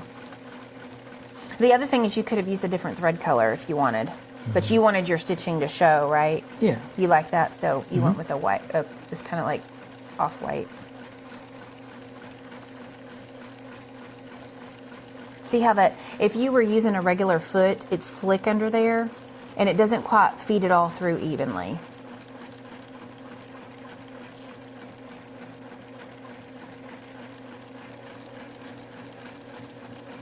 Okay, so you want to be careful that this is kept flat, not scrunched up, because you don't want any kind of bumps and lumps. Okay. Yeah. But without stretching the fabric. You know, it's kind of like a delicate balance there. And I have found, since this is so thick, you may not want to do the other diagonal. It can get kind of puffy, but it's up to you. I'll let you decide when you're done. I bet Trip will like it if it's puffy. Will he? Okay. That makes it more snuggly, doesn't it? He loves wool. Any of my quilts I have wool batting in, like the one I quilted 2 weeks ago that's on our bed now. It'd be kind of like the puffer quilt. The puff quilt. Woo! That puff quilt, have any of y'all made puff quilts? That was a labor of love. That thing must weigh 100 pounds. And it's a small lap version. Okay. I think everybody should have to make one puff quilt. Okay. Nice. Isn't that pretty? Yeah. Nice I don't know job. if they can see, but right there. And now you'll start on this next one.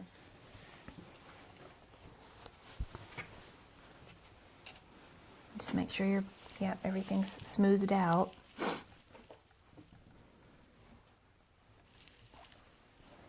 Can't hardly see the line on that, but I'm gonna try it. Yeah, just look to here. So once you start sewing, don't watch your needle, watch right there. That's a little trick. Don't watch the needle, watch here, and that'll help you get there straight. Okay.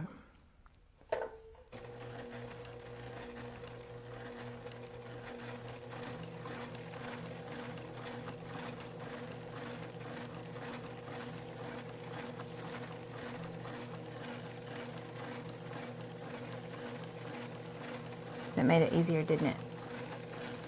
It's when you watch the needle that sometimes you'll get off. I've been keeping my eye like right here. At the tip of the feet. Is that? Yeah, but you also have to pay attention to where you're going to.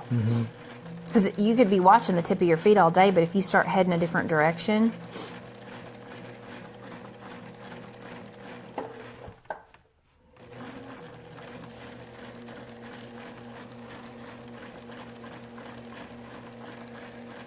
See, we did 2 layers of batting. It's nice and puffy.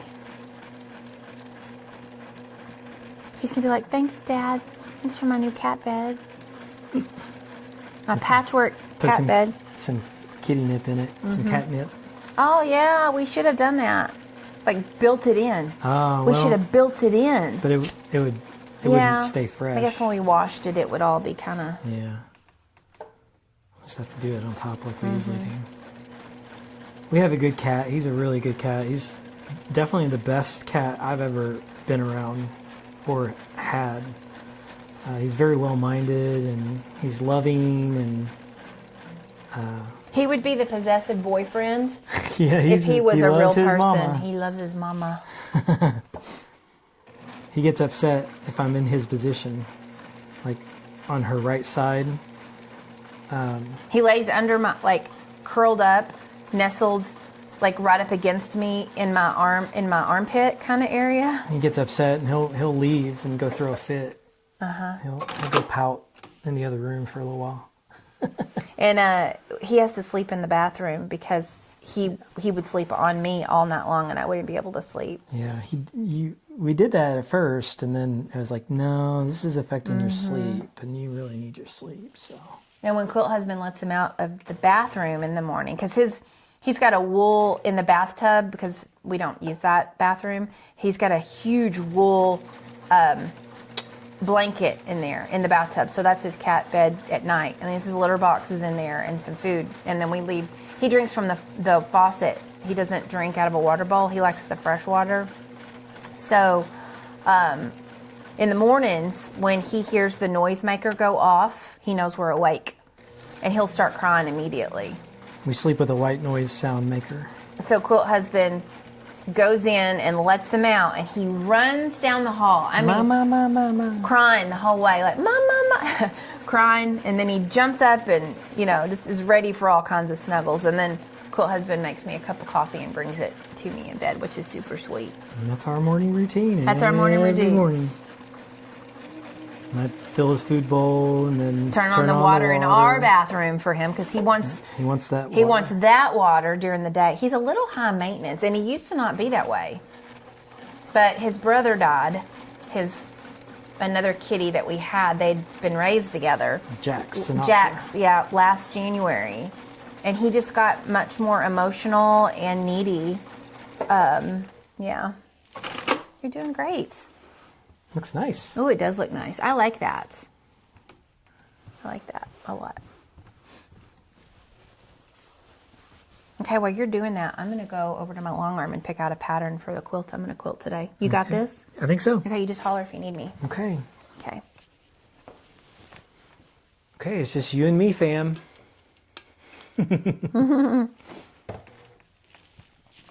Rose said her cat sleeps at the foot of her bed, but he has his own side. See, yeah, that's what we wish he would do that, but he likes to be like on top of her. Like he'll sleep like on her, and that affects her sleep. And I was like, you can't do that. Like you got to get your sleep on. So he was, and he gets up and down and makes noise and stuff. So it just didn't work for us, especially for her.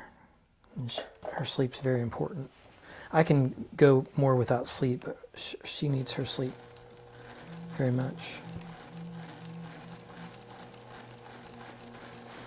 Yeah, I could definitely see the pink line better. Yeah.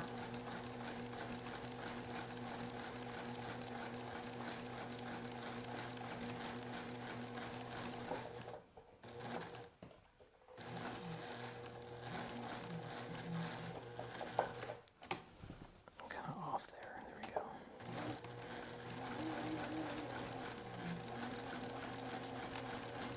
Just taking this nice and slow so I can get it lined up properly. Just follow the lines. I think there used to be a country song, "Keep It Between the Lines." Was there? Yep. I grew up listening to country music. My parents, especially my mom, listened to a lot of country music, especially like George Strait and Randy Travis and all those classic.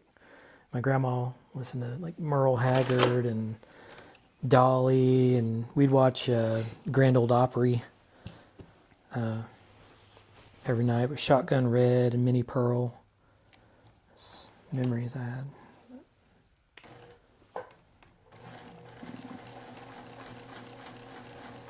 I think the Grand Ole Opry is still on. I think they still produce that.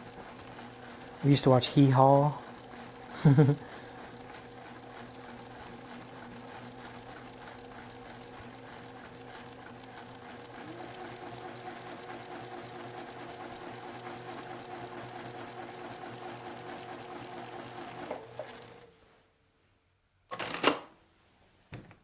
Thanks, Miss JB. Thanks for sticking with me, sticking with me.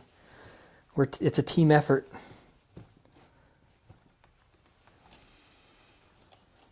Get some thread. I think this is what takes me the longest, is to figure out what quilt pattern I'm gonna. Yeah, there's a lot of choices on there, isn't there? I know. Like, this is gonna take me 30 minutes to get all. I think this you could set do up. better than that ribbon one, even though it's the theme. Yeah, I think so too. I feel like I should have some curves in it. Yeah, definitely need curves. So I'm gonna pick something different. I like when you balance it out, a lot of straight lines with curves in the stitching.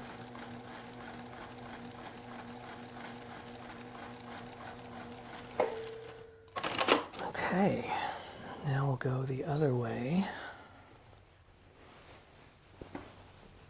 It's coming together. It's coming together.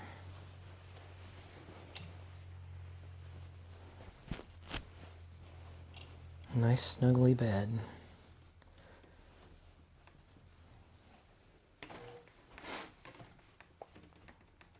Brenda's dog sleeps at the end of the bed. Okay, Patty. Hey, thanks for hanging out tonight with us, Patty. We appreciate you being here, and we appreciate you sharing the differences in the language and the words. Yes. It's really funny. Some of them are It really was funny. fun. Susan says she just changed her machine needle and had a smile of gratitude as she remembered that you sent my thread caddy to me as a little gift with my order from your store. Thanks, Belle.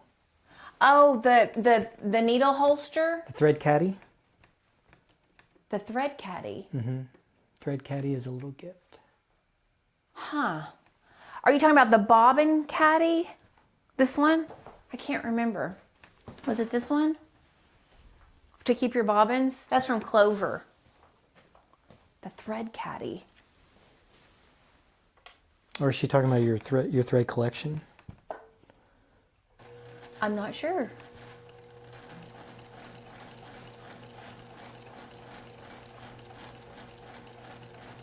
I sent it to Brenda. No, Susan. Susan.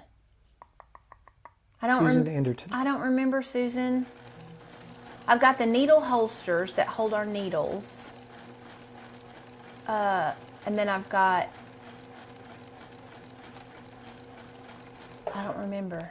I ship out so much stuff every week. Yeah, she's got a lot of stuff that goes to a lot of different people.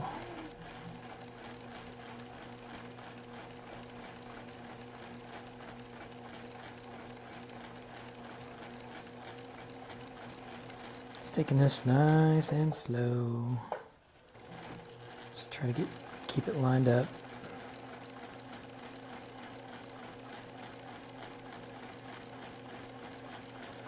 requires a great deal of concentration.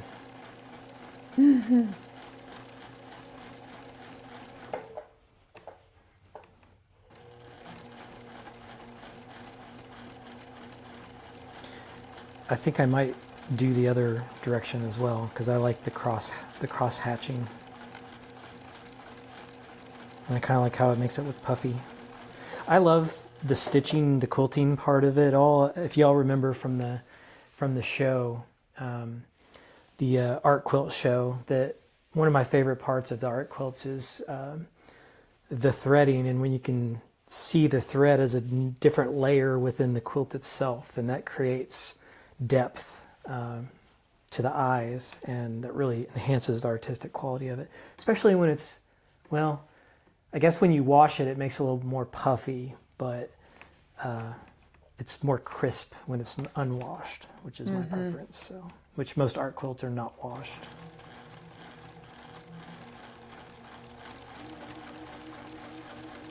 So I do appreciate when it's washed how it puffs up the edges of the stitching, the quilting.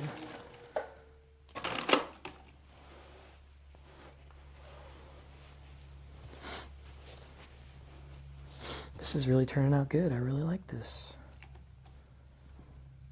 Quilt Husband's first project. I got a long way to go till I'm making skirts and tops and PJs and all that. The people on the quilting bee make it look so easy, even though they're amateurs too. They do, don't they? Some of them, I mean, just to make the things they make in just a couple hours sometimes, like some of the more advanced projects, they have like 5 hours, but still, I mean, it's amazing what they make in a short time.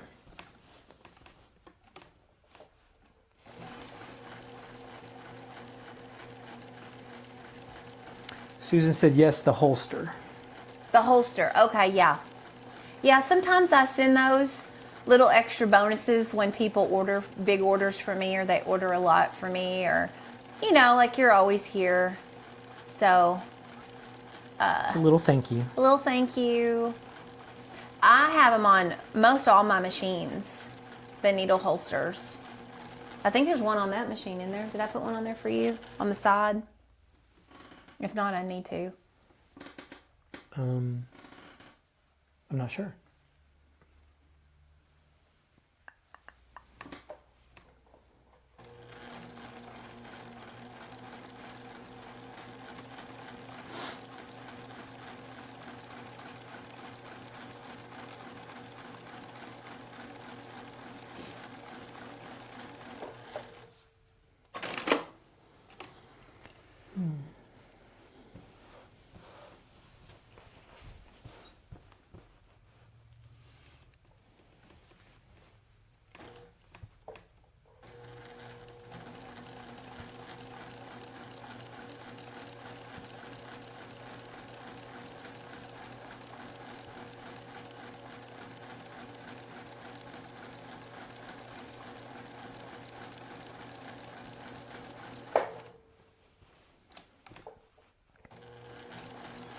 I'm always like thinking about like, what if my finger got caught under the needle? Have any of y'all sewn through your finger before? My mom did one time, I remember. She didn't sew a lot, but I remember the one time that she did that, and it was thankfully just right on the edge, but it can be pretty dangerous.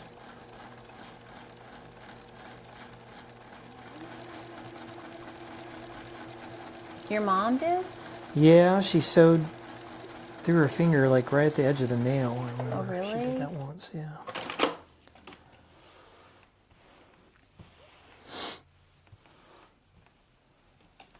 I am struggling to figure out which pattern. Yeah, and you couldn't use the same one that you used. I've used that twice already. Yeah, I don't want the same pantograph.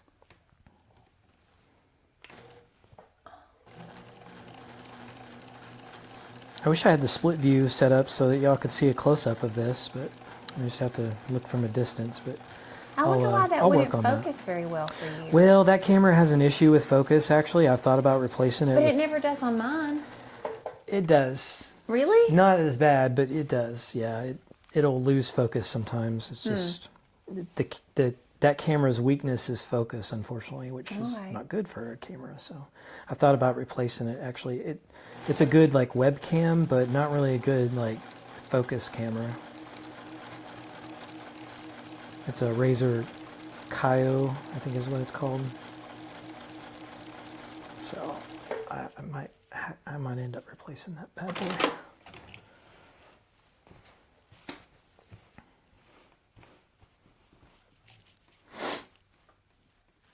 The webcam that we use, it's a Logitech webcam over at the pressing station. It has really good focus. That thing is a champ, and I might end up switching to that. Have 2 of those, and then sell this Razer. Recoup some of the money.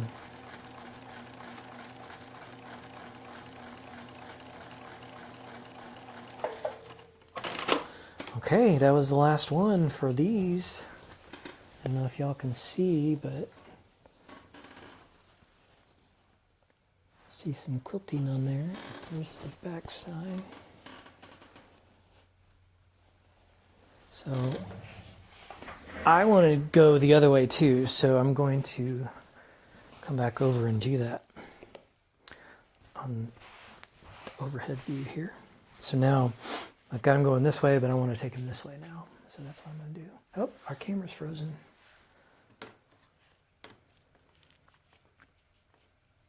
There we go. Sometimes the camera freezes, so I just have to deactivate and reactivate it. Thanks, Brenda. Susan said, never had a needle injury, but the rotary cutter sliced my left thumb. Ooh. I bet that was bad. So those things are. Ooh. Well, this is why I like this rotary cutter. Because it's got the safety. It's got the safety. This Havel's rotary covers are the best kind, I swear, for safety reasons, because it's got this protective. So when you press this down on the cutting mat, this mechanism moves back, and so when you lay this down and you run your hand across it, you don't have to worry about it sticking out and cutting you. I mean, you can lock it. Like this one. Like this one. No, yeah, you see, if you forget to shut that blade's just out there. But this one automatically goes back in its home. So these are linked below. There's the 45 millimeter and then the 60. You know, this is for thicker if you're cutting larger stacks of fabric. These are the only ones I'll use. The only time I have to use this one and I get nervous doing it is when I'm using my stripology ruler, because this guard right here won't go down in the groove. So I have to use this one, which is why I have it. But it does freak me out because I forget to shut it because I'm so used to these. So anyway, there is a coupon below for, I think it's $7 off a $25 order. It's like my coupon code they gave me to share with people. So I don't make any money off of it or anything like that, but I just love it and people always ask me about it. Okay, so let me tell you a little something here, just because I have had this happen to me. So do you see how it's kind of like, do you see how the fabric is kind of like wavy? Mm-hmm. Watch what will happen if I take my finger and pretend this is the sewing machine. It bunches up. Mm-hmm. Mm. And so this is why when it's this puffy, I don't suggest doing the other diagonal. Okay. Because it's gonna sew. What about if I kept it spread like this? You could try starching this and pressing it down if you wanted. That's an idea. But I've been through this before and I've ruined it because when the machine pulls it, it will push it down and that would stitch over like that because there's so much room in between here. If you had done like maybe smaller increments, you wouldn't have had that happen. Okay. But with the 2-inch increments, it's made it puffy. Okay. So, I mean, you could try it. These rotary covers are by Havel's. What's the name of them? It's linked below. It's Havel's Sewing. And I love their snips too. Like their snips, their scissors. Like I'm a fan. They have like little teeth on their scissors. They're actually, Havel's is their main brand, they're a surgical company. So all of their stuff is steel surgical grade. And then they branched out to make tools because they're sharp. So. Trish asked if the walking foot would help. Yeah, Trish. I think it's probably just getting bunched up. It's going to get front. bunched up. But if I press it and hold it, it should be okay. You can try it. You can always visit Jack. But I'm going to try. Okay. I'm going to try it. Okay. I'm bold. Give it a try. Okay, but I'm going to press it first. Okay. I can press it with the adhesive underneath it. It's okay. Okay, you do it. Okay. I'm going to go back to trying to figure out a quilt pattern. Okay. I don't need starch, right? I think I'm going to do Van Gogh, babe. Van Gogh? There's a Van Gogh one. Mm-hmm. Like, that's interesting. What's the It's pattern? all swirls. It's all Okay. like Oh, like swirls. Starry Night? Uh-huh. Okay, cool. Yeah. I don't need starch on this, right? Do I need starch on this? You could try it without it. Okay. And just see how that feels, and then after you press it, if you need to try some more, you can.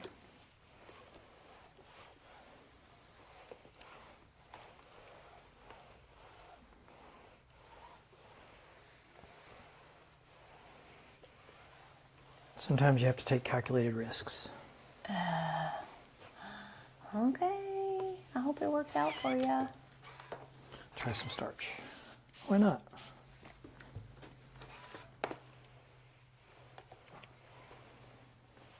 Make it nice and crispy.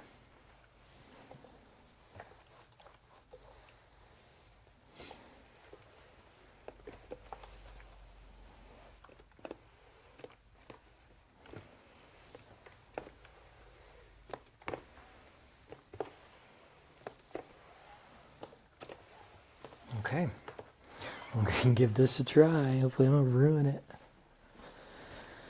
Okay, so I'm going to do my lines here. I wonder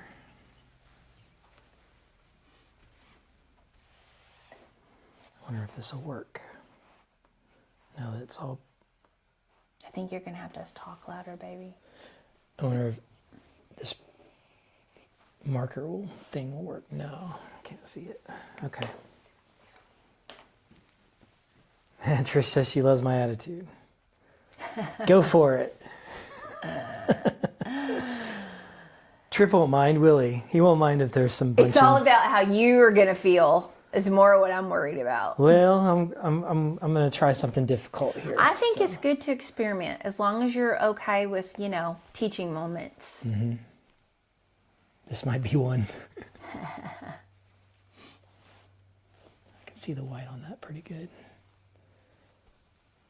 Try not to show too much of my head as I lean forward.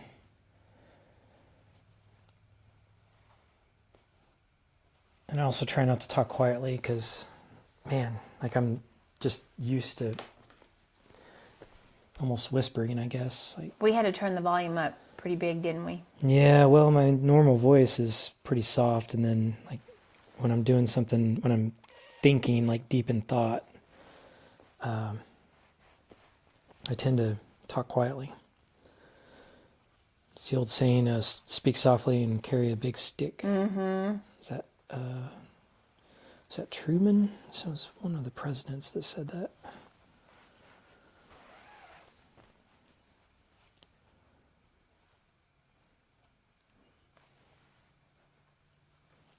Center. Got to remember to go from the center out.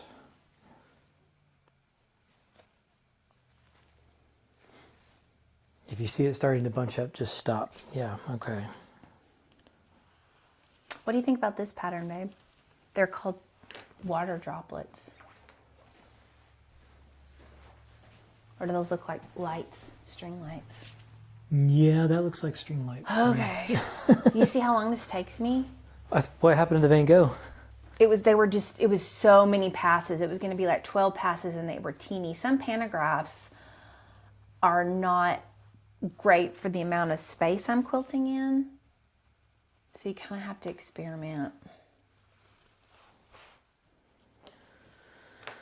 Okay, there's that. So I think before I draw the rest of the lines, I'm going to try to sew this and see what happens. So that way I'm not wasting time here drawing lines that won't matter. So let's do that. Let's go to the machine. I sew with my tongue stuck out. My dad used to stick his tongue out when he was like thinking about stuff. Really? Yep. Did that when I read as a kid. Now I'm doing it when I sew. Lucky I live alone. Oh, that's funny. Hey, you know what? We all have our little quirks, don't we? Mm-hmm.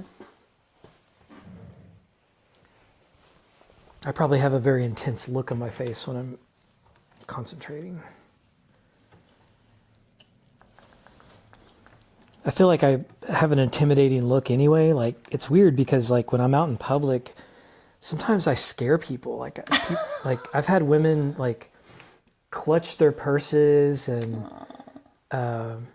like kind of move away from me, almost like I'm scaring them, like as I walk by them in an aisle. I don't know. It's weird, but I don't know.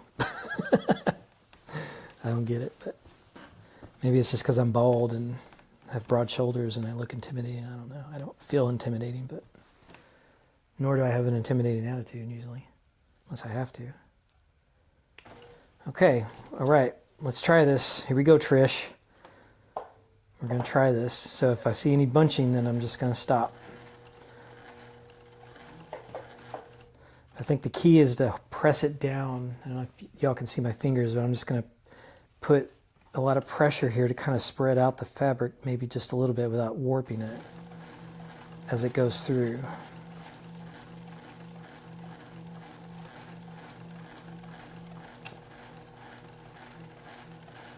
Try to keep the lines lined up. Just go slow.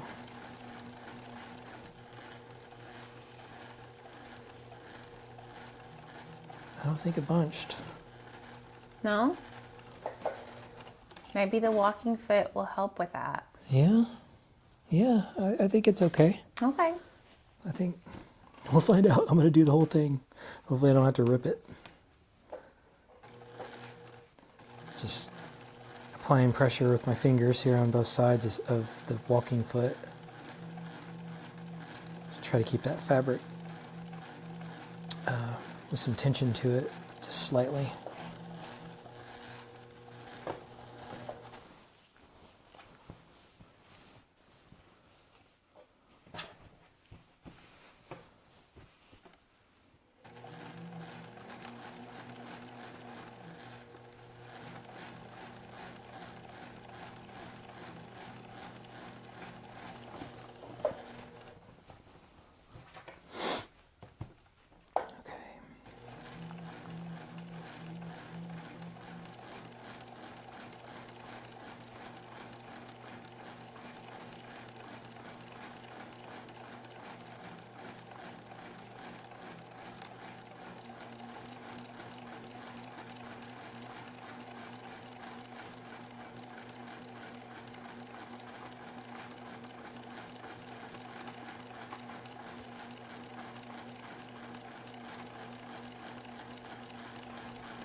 Okay, moment of truth here. Hey, I think that looks pretty good. Look at that. I don't know if y'all can see that. We'll go to the overhead and take a look at it. See what y'all think. Trish says she's so proud of me. Thank you. I appreciate that. I've come a long way, huh? I've come a long way. Come a long way, baby. Okay. Let's see what you got. Did it work? Yeah, it didn't bunch. Good deal. So maybe it helped. Did you use starch or no? I did. Yeah, Okay. I starched it. I think that might and pressed help. it. Yeah, but I also I was, just kind of pulling on it just a little bit like this when it goes through. This might have to be washed afterwards. That's fine. Let's kind of Looks good. Okay, you Might gonna be able go to ahead and take do a the other ones? A wet rag to it maybe to get it off. Get the grain Yeah. off. Mm-hmm. So you got to mark the rest of your lines? Yeah. This was just to Okay. test it to see. Yeah. I would use the pink instead of this one Okay. and the white on the dark. Or you could use your hair marker. You could do that. It doesn't. It didn't work as yeah, well. Okay. I can't. All right. I can't see it. Okay. All right. Let's finish doing It's our going to be lines. nice and puffy for him. Yeah, he's gonna love it. He's going to love it. Get a drink of water. Okay, I found a pantograph. I'm doing that. Circles. Okay, I'm gonna go take a look at this real quick. Okay. Isn't that cool? I like that. 13 passes. That'd Okay. be cool. I think so too. That's a lot of thread. Yeah, it is. And it's 13 passes. Okay. Got some swirls over the Montgomery ribbon pattern. Okay. All right, everyone says it looks great, so we're going to continue on. Awesome sauce. Let's do this. See, sometimes you got to take risk. You just got to make sure you calculate your risk. Make sure you know what you're dealing with.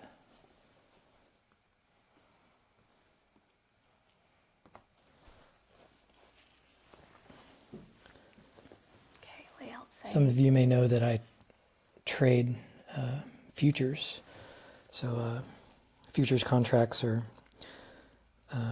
basically a way to trade the market on a day-to-day basis. And so I've become very comfortable with risk and taking risk at the right times. It's all calculated, has to be calculated. It's also helped me become more emotionally regulated too, because you can't be emotional while trading. Emotions are your worst enemy. Dang it. Oh, I accidentally moved it.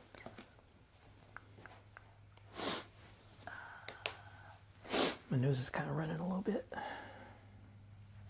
back. I use the pink pen here. Can't see it on the blue.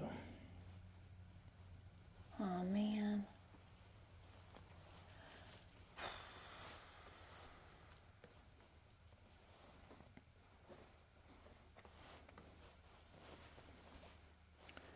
Boy, that blue, it's just hard to see anything on the blue.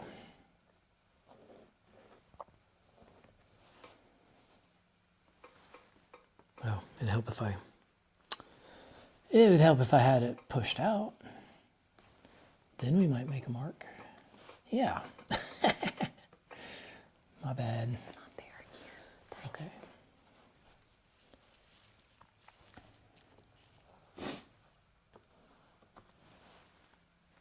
It wants to push it every time.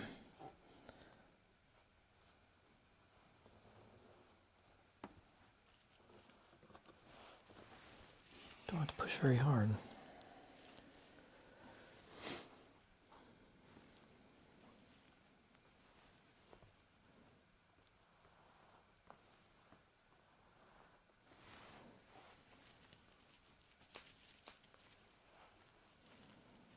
About every 3 times I have to push it out.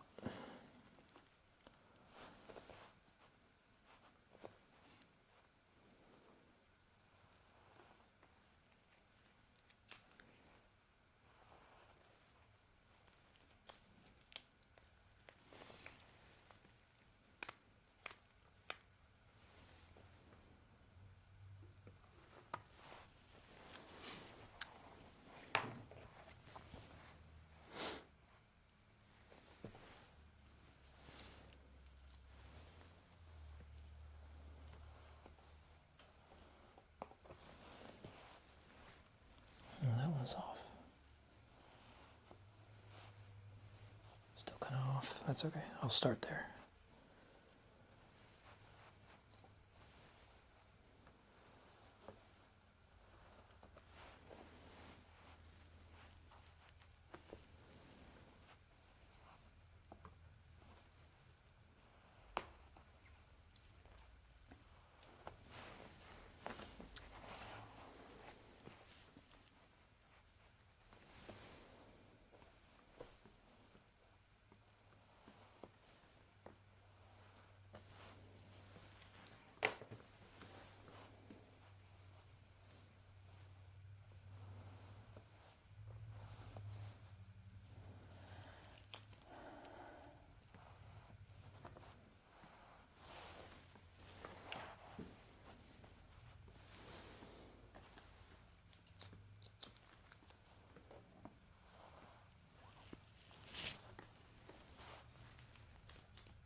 Ooh, that one's a pencil.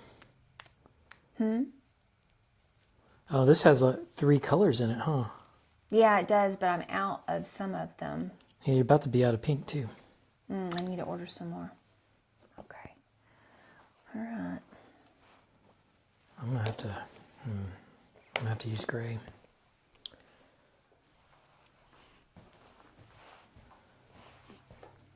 Is it working? Oh, that's gonna be nice and puffy. They almost look like little half square triangles. They're gonna look like little half square triangles.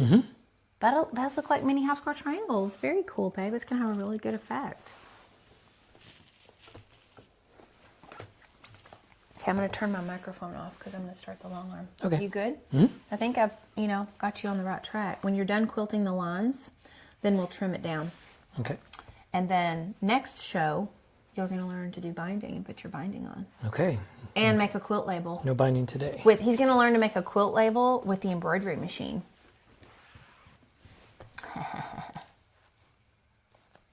We're not 100% sure if we're going to be on next Saturday or not, because we're getting ready for quilt market. So if I can get like everything done next week, then we'll do Quilt Husband Learns to Sew, the binding episode next Saturday. But if we're not here, you know that we are scrambling to get everything ready because we fly out, not this coming Tuesday, but next. But we will be live from QuiltCon. Did I say Quilt Market? QuiltCon. We'll be live from QuiltCon, and he's going to film it all. So first day, the Benartex booth, because we're highlighting all of our solids. I'll have my new collection there as well. He'll probably do the main stage. I'll be on the main stage talking about my collection. Then he's going to do a full day of the show floor to see kind of all the vendors and stuff. And then another day will be all the quilts. So we'll make sure we have all the thumbnails up before we go. So I'm going to unplug this. Am I good just to unplug it so y'all don't hear the long arm? Mm-hmm. Okay. Yep. All right. Just holler at me when you're ready to trim it up. Actually, well, you could unplug it, but it's still going to, we'll have to turn it off. Okay. But we can reconnect it. Okay. Okay, so now it's just me on the microphone. Okay. That way they don't hear the long arm. Yeah. This is It was pretty loud. Yeah. Well, you'll have to tell him this quilt is going to QuiltCon, so I have to get it done. Belle said that quilt is going to QuiltCon, so she's got to get it done. And it takes like 6 hours to run those things. This has got to do 13 passes.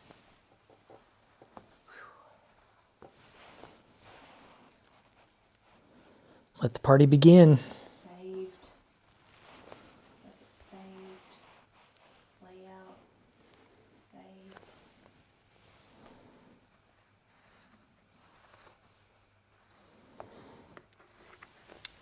Yeah, Brenda, I almost fell on the ice myself, actually, walking out to my office last week. Almost, actually, twice. I just caught myself. Blow by. Yeah, Trish loved going booth to booth at the quilt market and looking forward to QuiltCon. Yeah, what I'm not looking forward to, Trish, is all the people, because there's going to be a lot more people there at QuiltCon than there was at Quilt Market. And so getting into the booths and getting good shots is going to be a challenge. I already know it. I already know it's going to be a challenge. Plus, I'm introverted, so I don't, I'll be around large groups of people. It's fine, but I feel uncomfortable around large groups of people. I feel like I'm in everybody's way. I just want to be out of everyone's way. And so, but I've got to get in there and, brush some shoulders and throw some elbows if I need to. So I'm gonna do that for y'all.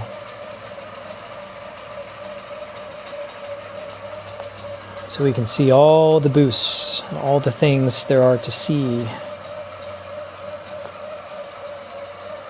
I'm sure y'all can still probably hear that machine running over there across the room.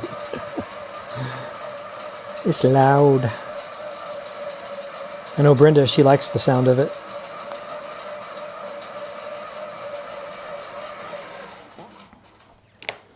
Something about the hum of a machine, I know.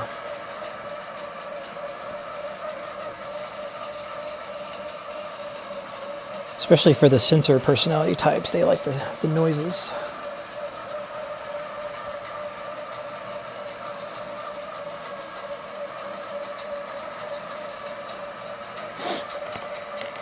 Okay, last one to draw here. Oh, thanks, Miss JB. Like to see QuiltCon. Oh, you're welcome, Brenda. Hey, you know what? It's my pleasure to do it. I had a lot of fun. I really enjoyed doing it. More so than I thought I would originally. And so I just kind of fell into it and went with it. And it was so cool that so many of you loved it so much and we got so much great feedback. So I was like, okay, like that was my encouragement. I was like, I can do this. I'm going to do this again. So detest the sound of the furnace. I like the sound of a fan. Like we sleep with a fan on at night and white noise sound maker. So it's got that low pitched humming sound. I like to sleep to that. I've been sleeping with a fan since I was a teenager. And I just like that sound. Okay, so I'm gonna start here. Get some thread. Ooh, it's almost out of the needle. Don't come out. Pull my thread back. Appreciate y'all sticking with us this afternoon while I navigate this project. We're getting there. Okay, my nose is running. Okay. So again, just kind of applying just a little bit of pressure to the fabric on each side of the presser foot so that there's no bunching, and just follow the line.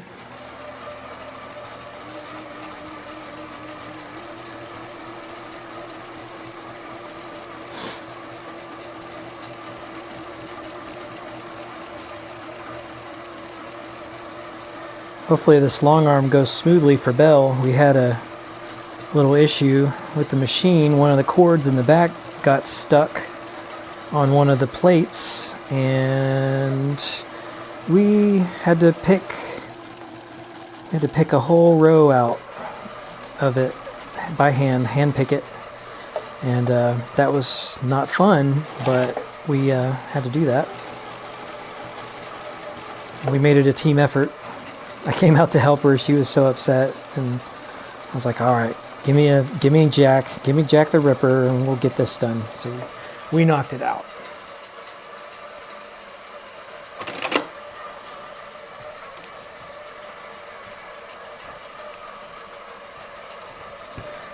Oh, thanks, Miss J. Bryant. Yeah, I've been told I have a nice voice.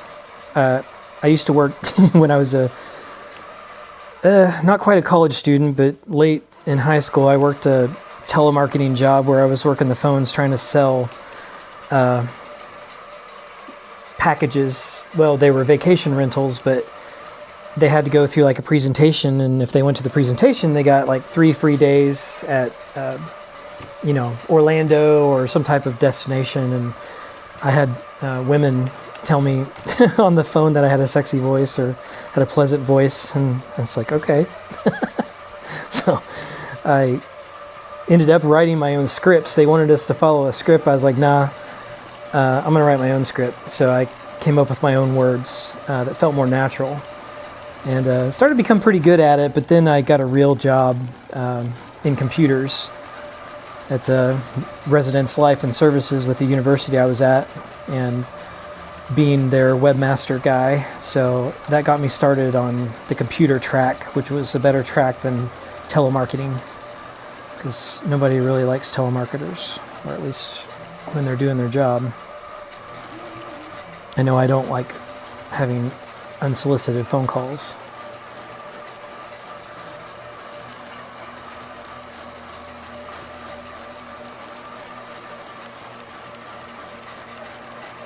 I get a lot of spam calls because I've had my phone since I was a teenager, the same number, and I've used it for multiple businesses, and it's out there on the internet, and you know, so I get a lot of spam phone calls, and most of them I just ignore, and then I block them. I take great pleasure in blocking them. Yeah, the lines aren't perfectly straight, but that's okay. That's all right.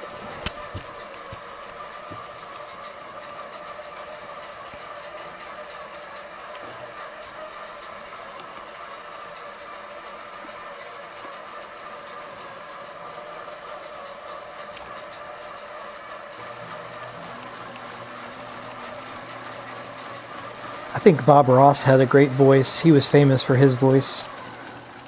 He would kind of get whispery too when he was concentrating. I think that's probably where I got that from. Because as you know, I've mentioned I watched a lot of Bob Ross as a child every day. Bob Ross and Mr. Rogers. Every day. My grandmother was a painter, and she was also a hairdresser, and so while she was working, she had her hairdresser studio, her back porch, she converted to a salon, one chair salon with 2 hair dryers, and she would turn on Bob Ross when it was on to watch and listen to him while she worked. And so whenever I was over there quite a bit, I would also be watching it.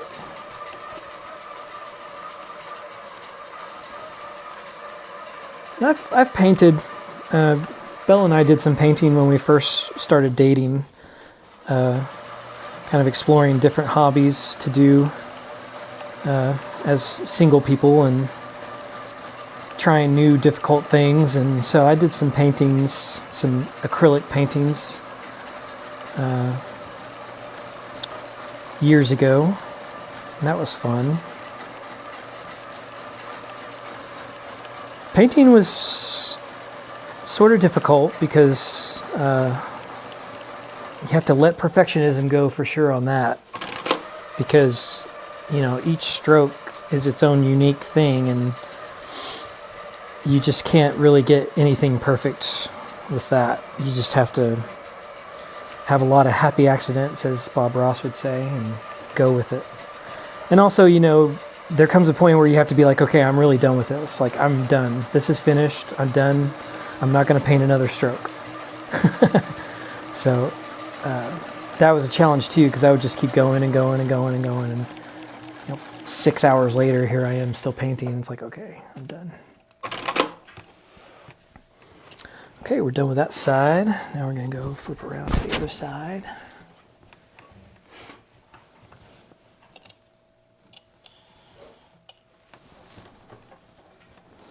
I hope you all are having a lovely day out there. Hopefully the weather's decent where you are. Getting some sunshine. I know we are today. It's nice. Nice to see the sunshine. I can deal with a cold, sunny day, but a cold, cloudy day, no thank you. No thank you.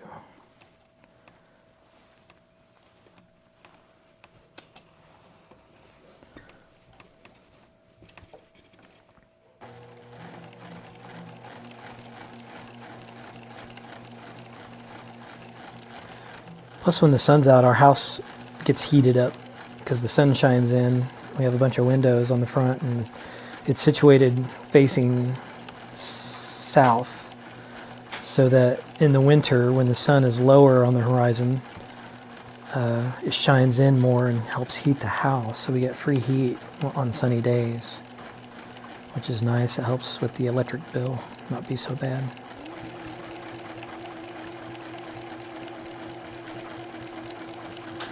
But on those cloudy days, boy, it gets cold. Run the heater.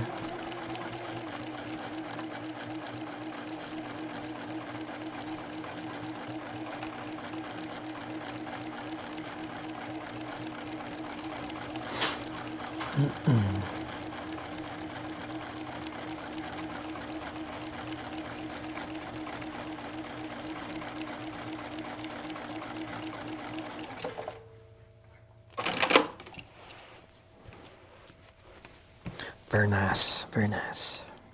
Well, Going good. Not every line is perfectly straight, but that's okay. We're letting perfectionism go today. Oh yeah, that's lovely. I think it helped to press it, and then it helps to just kind of pull it out here.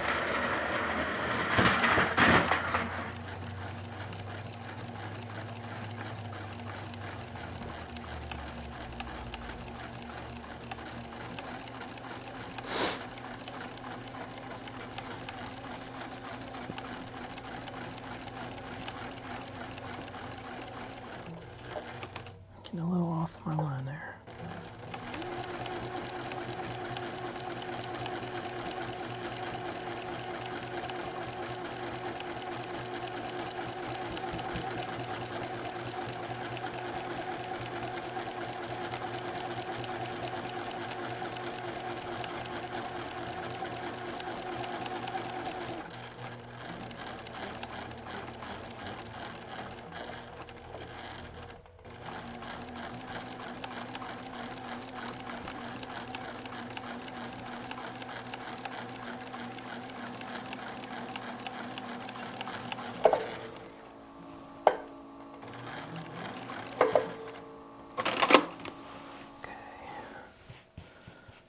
A little bunched up there. That's about the only one that got bunched up so far.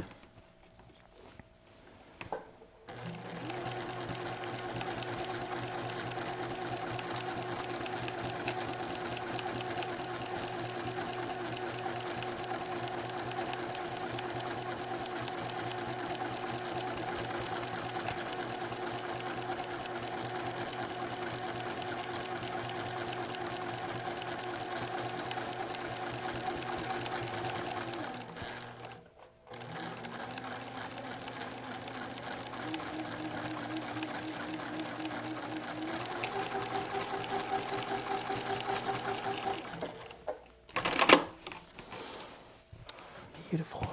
Beautiful. All right. We got 2 more rows here, and then we'll be, I think, finished for the day. Appreciate all of you that are still sticking around with us.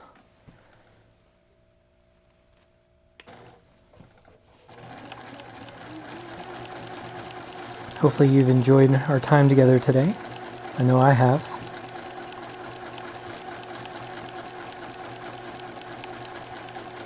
It's a bit humbling to know that there's people out there who enjoy watching me do this.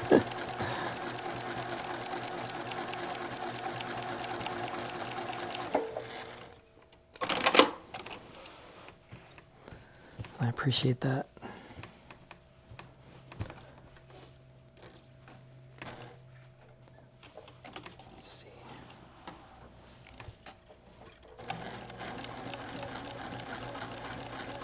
Ooh, I forgot to draw a line on this one, but you know what? We're just going to wing it. We're just going to wing it, fam. Here we go.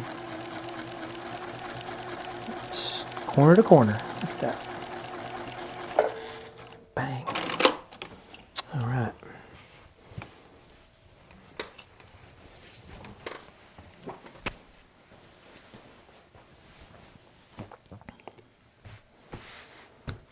There it is. Just had a little bit of bunching right there. A little bit right there. I'm going to try pressing it out again. Let's press it out.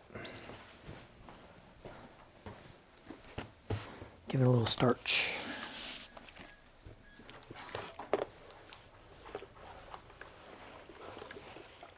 A little bunching right there.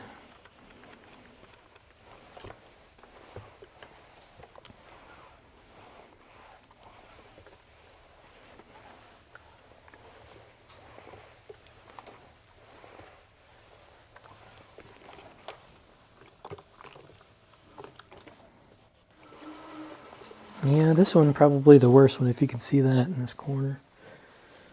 This one kind of the worst one that's, I think, bunched up. But all the others are pretty good.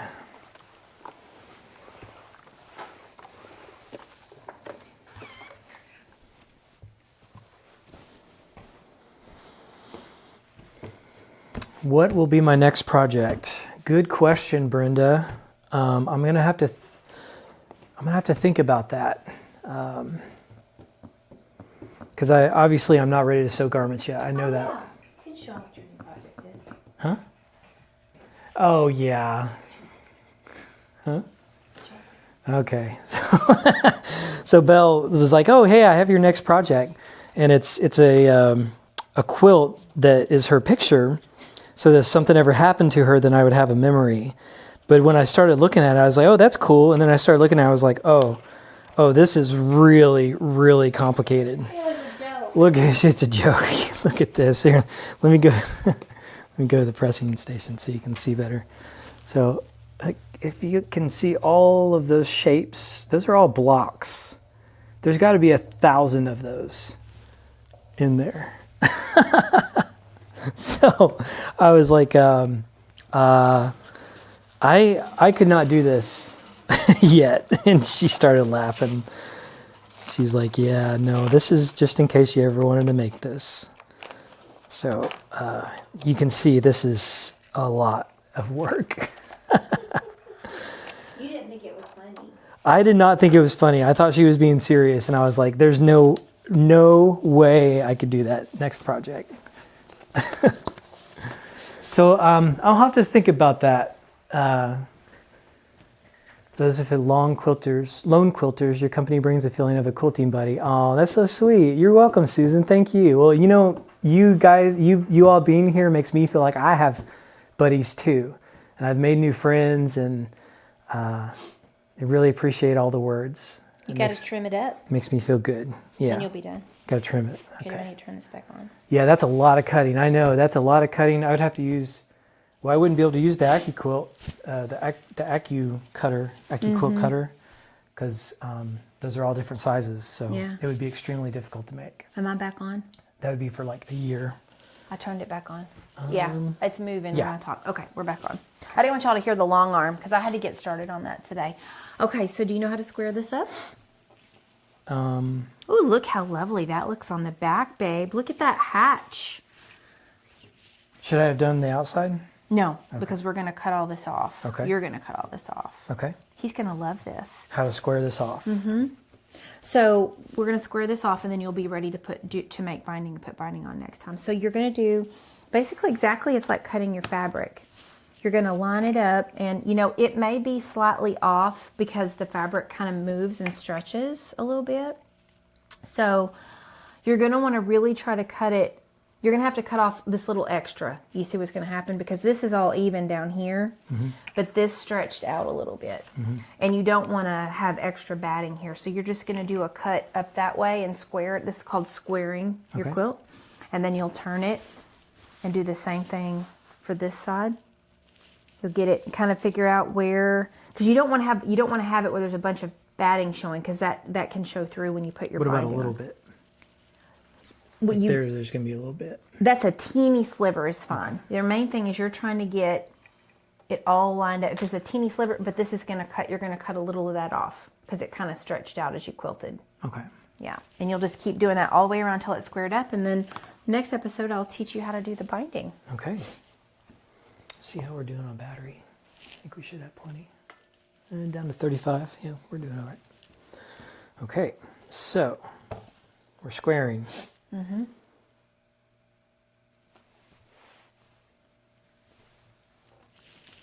Okay.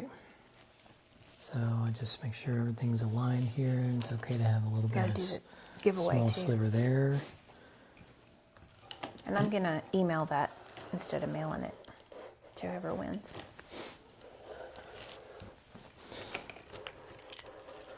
Yeah, we're going to get a better way of doing our giveaways, but for now we have to do it the old-fashioned way because the other ones cost money and add to our overhead, so we're trying to minimize overhead as much as possible for now because we have a lot invested in the equipment.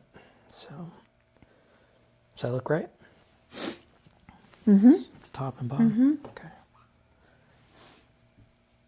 They're all straight edges, do one part at a time. Yeah, I think that's what I would have to do. And it would be something that would be like, if she passed away, it would be something I'd be, wait, I've got quilting there.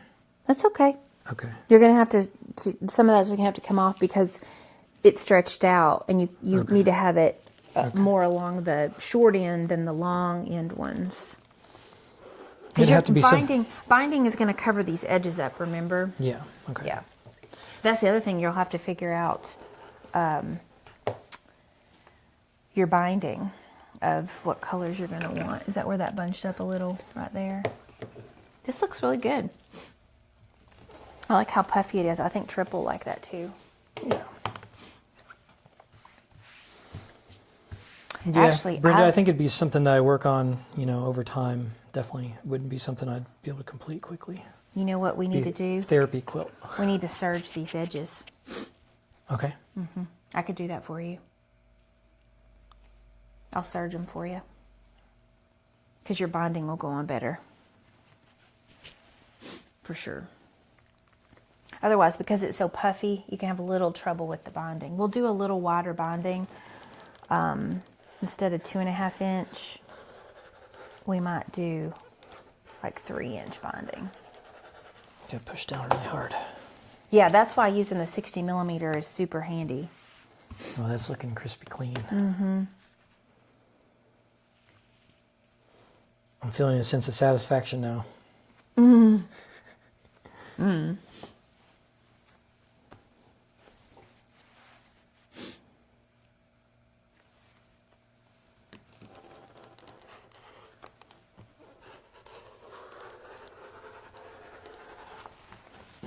Okay.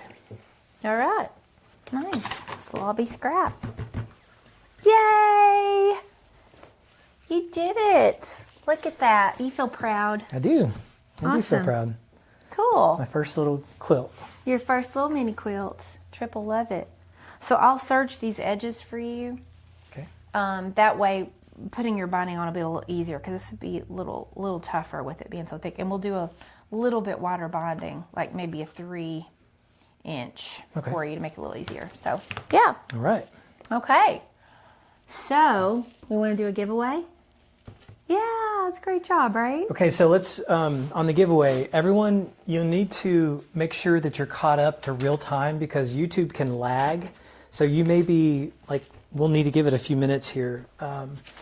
So you may be even up to a full minute behind. So make sure that there's 2 ways to do it. You can, if you're on a PC, you can push the live button until it turns red. You'll see a red dot on it. That gets you to live. Or you can go click on the gear icon and go to the speed and speed up the video so that we're talking faster, and that'll get you to live because you'll need to be synced up with us so that you can hear us and know when to type in the numbers that we're going to ask you to type in. So be sure and do that right now, please. I know some of you may be a little behind, so we're going to give a few minutes here to do that. I should have said that sooner. So that way we make sure that everyone has an opportunity to win. Here's what we're going to give away. I'm going to email this pattern. So you didn't write your number down, I did you? didn't. Didn't write down. You can hold it up with. This is my lovely pinwheels pattern. It comes in 2 sizes, the child size and the large lap size. So 66 by 78 or 42 by 54. I just wanted to show it to you. I'll email it to the winner. Unless you just want the booklet. Whoever wins, if you want the booklet, I'll mail it. If you want the email version, I can email it. And this is in recognition of National Child Abuse Prevention Month, which is in April. In April, yeah. So I always encourage, in March, I usually start kind of sharing this pattern because the child size version, a lot of people will like to make and donate to their local children's advocacy center. I used to be a social worker, and so it's near and dear to my heart, a lot of the kids that are survivors of child abuse. So I still do some contract work, working with some of those nonprofits and some of those organizations. So anyway, that is the giveaway for today. So you want me to write down a number? Yes. You picked last time, didn't you? Mm-hmm. Okay, I'm going to write down. So we have 12 watching right now, so I'd say between 1 and 15 probably. Okay. Or even 1 and 20. Okay, got it. Okay. Okay, so we got our number here. We'll just move that over just in case. because he knows I accidentally will show it sometimes. Okay, so I think we've given everyone time to catch up. So ready, set, go. Type in your numbers. First person to get the number wins. Hopefully everyone's caught up. It's about 20 seconds a leg if you're caught up between our real time and your C time. So we should start seeing numbers. There we go. There's Joyce. Quilt winch. Keep going.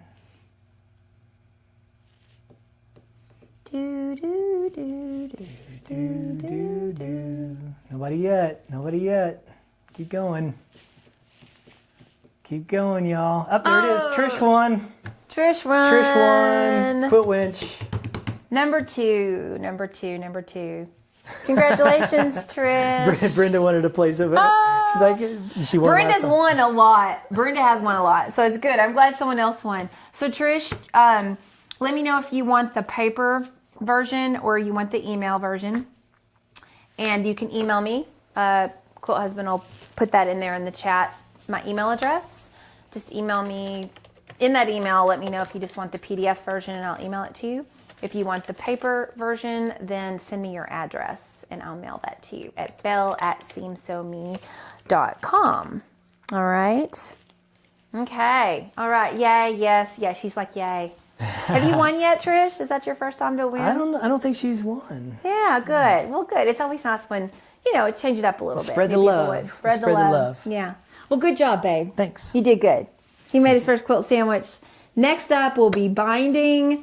Like I said, we hope to be on next Saturday, but if we get behind with getting everything ready for QuiltCon, it'll be in 2 weeks. But we'll be back for sure from QuiltCon.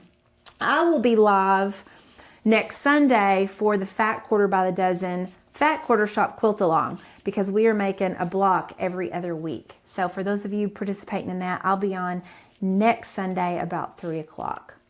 Okay, quilty friends. Well, we were glad you were with us. He's learned more. He did good. He didn't even need me like looming over his shoulder. I was able to start going over there and using the long Starting arm. to pick it up. Yeah, you are. You are. Thank you all again for joining me. You make me feel so special.